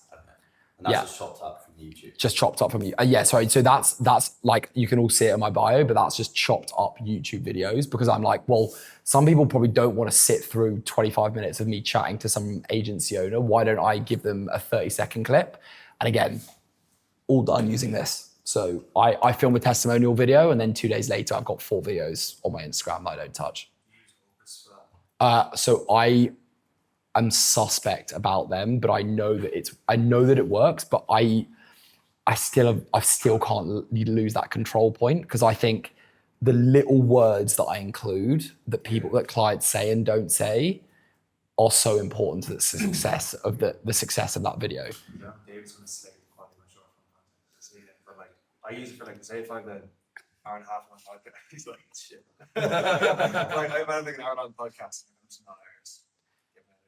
I get like 14 short form videos. My experience of using that, because like I have my own podcast, we've done like 60 episodes now, and my experience of that is that it does not have the EQ enough to actually be able to split it properly. And for something that's so high leverage, like my testimonial, I don't even let my editor do it.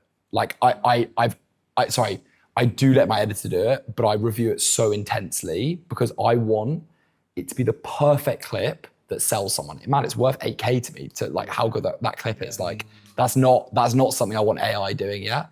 The one SOP I have set up now is I've got a ChatGPT prompt which reads the script and gives me the script back, and then I can refine that using ChatGPT, and then I can send that to my editor and they can do it. So that's like a time-saving thing. But yeah, that's high leverage material. I think it'd be good to actually like that you said then is like a super specific part of your skill set, right? Which actually goes out. Because like all of this is great. But if you're pumping out like you said, like I did that. Yeah. And it's like you're pumping it out and it's not working, it's because of the residents, right?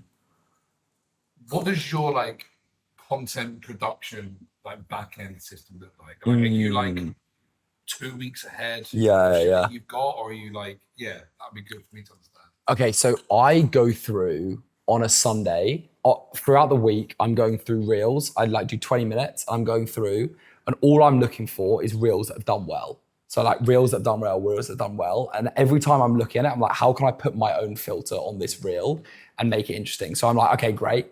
And all I'm doing is noting that video down in a place called, I call the viral reel collection point. Then on a Sunday, like, so that's all week. And then on a Sunday, I then look through it and it takes me like an hour to go, okay, what am I gonna do? And then I have a Notion template, which is all coded with like, so I'm doing 2 reels a day. So I have like, okay, this reel I'm gonna recreate, this reel I'm gonna recreate, this reel I'm gonna recreate. And that allows me to then go in on the Sunday afternoon and be like, okay, these are the reels that I'm gonna make. So I sit down and I'm like, right, I'm gonna make 10 reels today. And I'm bang them out in 2 hours. And yeah, that's the way that I do them. Then what everyone I believe is missing, which is why I made the viral reels template in my community, is that like for top of funnel stuff, like, you know, these like 10-second YouTube, like 10-second Instagram videos, just pick a video that is doing well and copy it. Just copy it. Just copy the exact same video. Like I've got about to hit a short that is about to hit 1 million. I literally saw it on another channel, wrote it on my list, and then sent it off to my editor and said, make the same thing, and it's about to hit 1 million views. And I don't think we should chase virality at all, but top of funnel stuff is good to get because it brings eyeballs on. And then my SOPs are like, I have an editor, he gets notified on Slack when I change it from filming to editor to edit.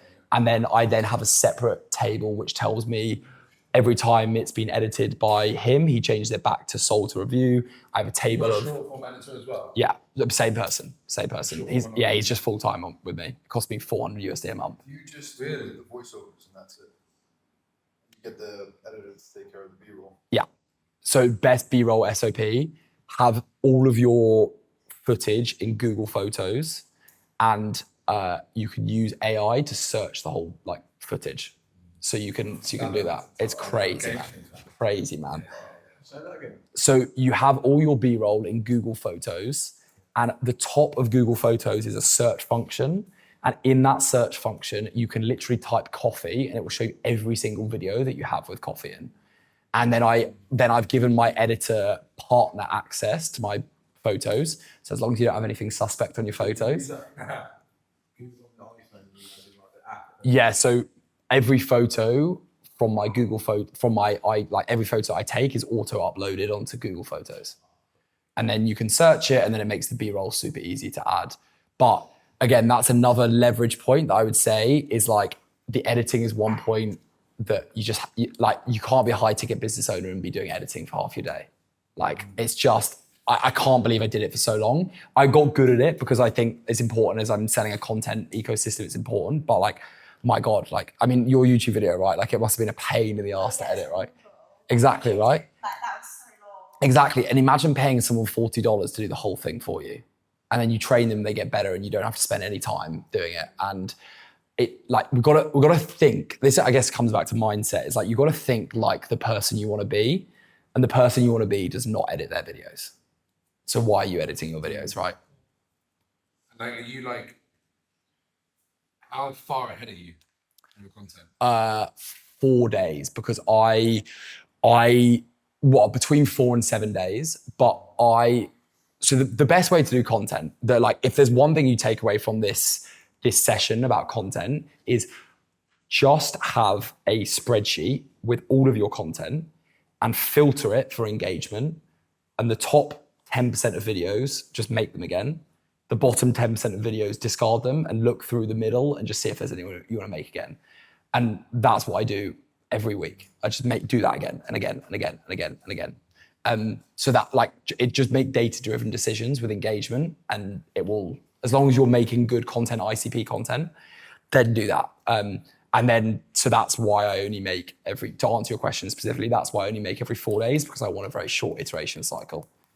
So once I made every single video for the whole of September last year, and I got to like September the 7th, and I was like, I've just got so many videos that I don't want to be posting right now, but I've got them for another 23 days. Yeah. Content can absolutely kill you as a business owner, because it takes so much time if you're not got the systems in place and you're not building your business. You're just like, you're an influencer at that point. Like you don't want to be doing content all day, every day.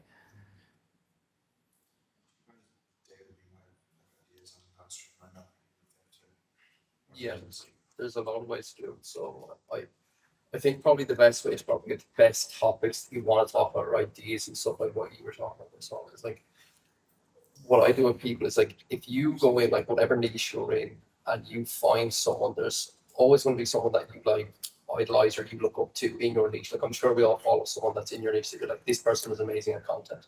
Okay, it's kind of like what you were saying there. You can literally get stuff that's like very word for word or whatever and go back on that.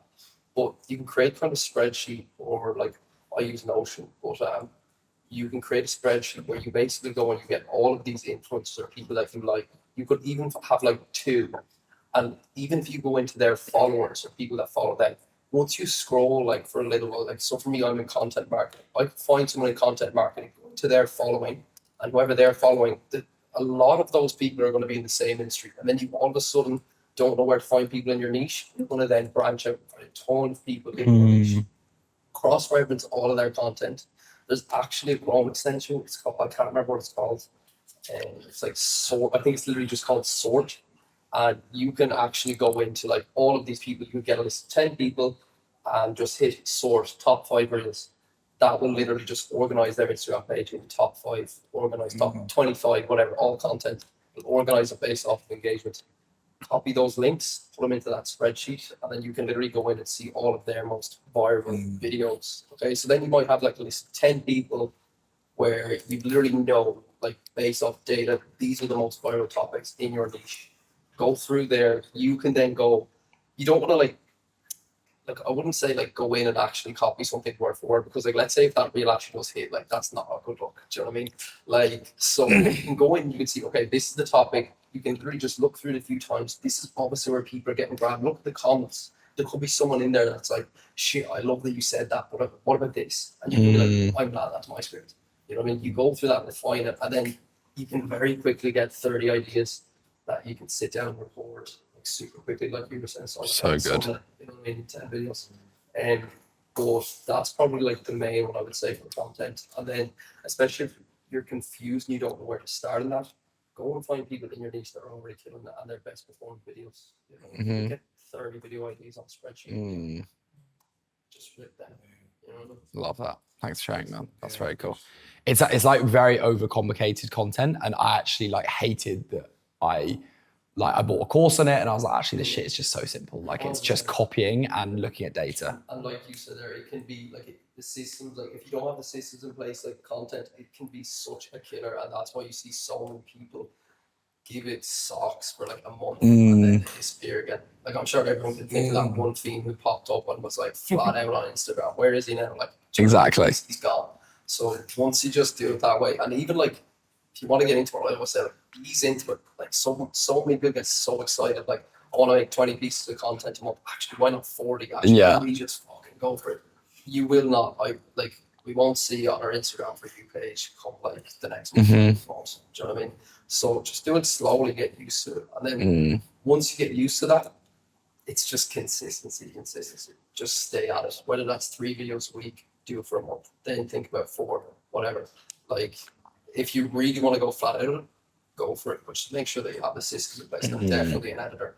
It's crazy, isn't it? There's so many people who are at such a high level that still sit down. I can't tell you how many people that like I've sat down beside in cafes, whatever, friends of mine, and they're on their CapCut band beside me, like lad, like, do you know what I mean? Like, you're sure, didn't you just break a, you know, a month, like, what are you doing? You know what I mean? Like that's it. And like that's them. They're like, don't speak to me for 2 hours. I have to edit this. It's like you should be sitting, like you should be in the gym enjoying yourself while someone does it for $10, right? Like with that, then, so where's the nuance of like? Because there's 2 sides of that, right? It's like, right, I need to know the thing that says get the right thing, and then it's like, right, don't fucking edit anything. So they're like, because the editing is the manual work, right? Like you still make a good video, but you want to be thinking like, what is the low leverage skill here? The high leverage skill is the idea. The low leverage skill is the time. Most of those testimonials, will you record them and watch it back and find it, or you look? Yeah, so I guess like the SOP I use now is I've trained my editor and my VA to know what they're looking for, but I still am very picky, and I will just tell them if I think they've done it wrong and just go in and make sure it's like done myself. Or I'd like at least make sure I've highlighted in the video. I use something called frame.io, which is great for reviewing. And like I'll just be like, this is the point in the video you need to use. And that doesn't take... You kind of understand, it's like, right, that was a banger when he said this thing, and it was like... Yeah, it's just like, I mean, because the thing is there's tone and there's words, and we all have EQ of a certain level, and a $10 editor has a different EQ, right? And like, that's just because it's a different language or that sort of thing. It's not their business, it's our business. And the biggest, you know what is going to really deliver. And one thing I like for those testimonial videos, those 30-minute testimonial videos, is just at the start putting like the 3 biggest impactful lines that people have, because it's like a little hook, works nicely. So yeah, But yeah, editors, and I just think I quite like capping all these sessions with almost like a bit of a mindset thing, because I think it is one of the biggest things that I learn is if I want to be where I want to be, I need to act like that person. And there's small things like getting an editor, like investing in yourself, that is a decision that someone who is where we all want to be, the future version of ourselves, that is where they are right now. And it's like, I mean, you know, those like SaaS things where you're paying 40 quid a month and you're like, oh my God, another like subscription that's 40 quid a month. But you have to spend that money, and it have to, like, that mindset shift for me has been the biggest thing. Like, what would a 100K a month business owner do? They wouldn't start arguing with the editor over like whether I'm going to pay him $12 or $13 or $14. Like, they would go and actually go and get an editor who's worth $25 and do it that way. Obviously, like, you know, there's limits to that, but that's the kind of mindset. Yeah, cool. I mean, any other mindset questions, or we can go into like making sure that everyone has everything ticked off. So does anyone have any more questions that they've not got solved? I appreciate it's almost 9:30, so it's a nice time to cap off. Sweet, I'm gonna take silence as good. Any other like content consistency advice? Because I have a stack of content that I could do that I collect, but then sometimes it's like not having those systems in place to consistently put it out because of that. So you have a lot of content stacked up, but you don't have like you just like how do I go about doing it? Yeah, like I get stuck in like at the moment my bottleneck was I have a phone filled with content. I need to organize. Yeah. Drive clips or something. Yeah. And then also just working through my Notion board and picking it all up. I'll never forget that. Some guy joined my program and he was like, here is 2,000 words of all the content I'm gonna make. And I was like, how many videos you make? And he was like, none. And I was like, it's just like the best thing is just like, well, actually the two things. First is reduce the time between you seeing a content idea and making it. So when you see a content idea, just go and like actually just make it. So that works. Like some of my best performing reels are ones that I've just gone, that'd be a great one. And I just go and make it now. The other thing is date everything that you're putting in. So if you have an idea of a reel and you're like, I'm going to recreate that, say that is my reel for the 21st of April and make that reel on the 21st. Yeah, it's like, that is my reel. And then when it comes to the 19th of April, it's like, okay, cool. I've got to make that one on the 21st. Because otherwise you just get an endless chain of things. It's probably, I believe, volume. Right, you've gone 14 now. Yeah. 2 a day. Yeah. It's usually like, right, the more the better. Yeah, 100%. It's like what is content for? It's all for eyeballs. So I want to be getting as many eyeballs as possible. And you don't want to lose quality. Like that's a big thing, is not to sacrifice quality, but I will post roughly, I mean, the biggest thing for me is like I chop up every one of my YouTube gets 4 short forms. So that helps. I think posting 1 a day is an absolute bare minimum. Like I'll speak to someone and someone will be like, yeah, I posted for this week. And I'm like, you're not doing content. Like that just doesn't, like Alex Hormozy and all these guys are putting 3 times that a day sort of thing. Like you're just not going to be able to compete with them. So yeah, that, and then I think 2 YouTubes a week is fair. So one short form a day and 2 YouTubes a week. Does Google Photos connect to Google Drive as well? Because it all...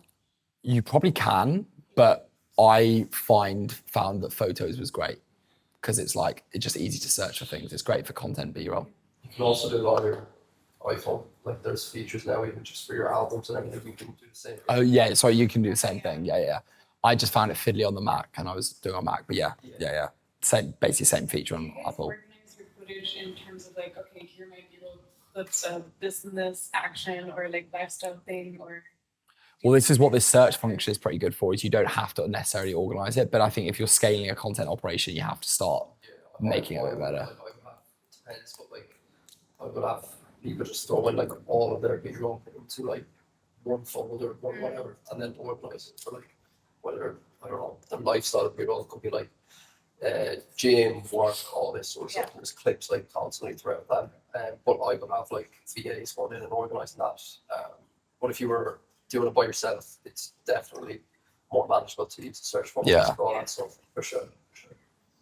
When you're chopping up the long form, you just sending that, you're just sending to your editor, right, just go in and get 4 clips, or you Yeah. go through yourself and going, right, minute 5, this is really the point, I want to make sure from 1 minute. So I have a ChatGPT prompt. The prompt says, find 4 scripts in this video, have the timestamps, and then it sends it to the editor. And that prompt is like a long prompt that basically says like, find a script that has a good hook, that delivers a clear message, which gives a clear, like definitive actionable outcome. And then it finds 4, and then it gives it to the editor. I can check over the scripts and be like, yeah, cool, that makes sense, that's a good one. And then roll with that. Is that specific to your like offer and your audience? Or No. is it just so you could just send that to me? Yeah. Yeah, I think that's a fair ask. I think that's a fair ask. Yeah, I can send you that. I can send anyone that, it's fine. I'm happy to do that. As I've mentioned it, for sure. Yeah, that works. That works. I have another, like, maybe very specific question for those of you who have launched or in the launch phase. Which type of content that you focus on most to like get them? Yeah, I mean, for me, it was like eyeballs content, just story eyeballs. Like, this is me. This is who I am as a person. This is my story. This is my journey. Just gathering like people along the way, because I posted for 18 months, pretty much every day for 8 months. And the people that bought from me were people who followed me when I was first posting about like Apple Watches. I used to like review fitness watches, which is so funny. And that was my first thing I posted. And the guy was like, man, I loved your Apple Watch content. Now I want to be a PT. Can I work with you? Like, which is so rogue, right? Pardon? Yeah. And I'm like, nah, fuck him. But yeah, so it's a long-term game content, but it's like, you want to just gather that momentum. And I just think about it again, first principles, like random person comes across Lena, like they don't want deep value. They just want like, oh, this person's really nice. Like, why don't I follow them and then bring them into the ecosystem? Correct. Yeah, when you're launching, you need to, if you're launching without evidence, you just need to tap into your own evidence and really go into your own transformation, why you're doing it, what you want to do, what your mission is, why you're doing what you're doing, and your own transformation. This is how I went from here to here. Yeah. Now I'm helping these people do the same thing. Series are also very much like serious. And like, it's day 1 of me trying to do this or whatever. You know what I mean? I just follow a lot of people who started doing that. A lot of creators do that, and they start off with nothing, and now they have hundreds of thousands of followers and very, very successful businesses. Founders journey content. Love that. Sweet. Cool. Guys, thank you so much. That was so fun. I enjoyed that a lot. Thank you for coming.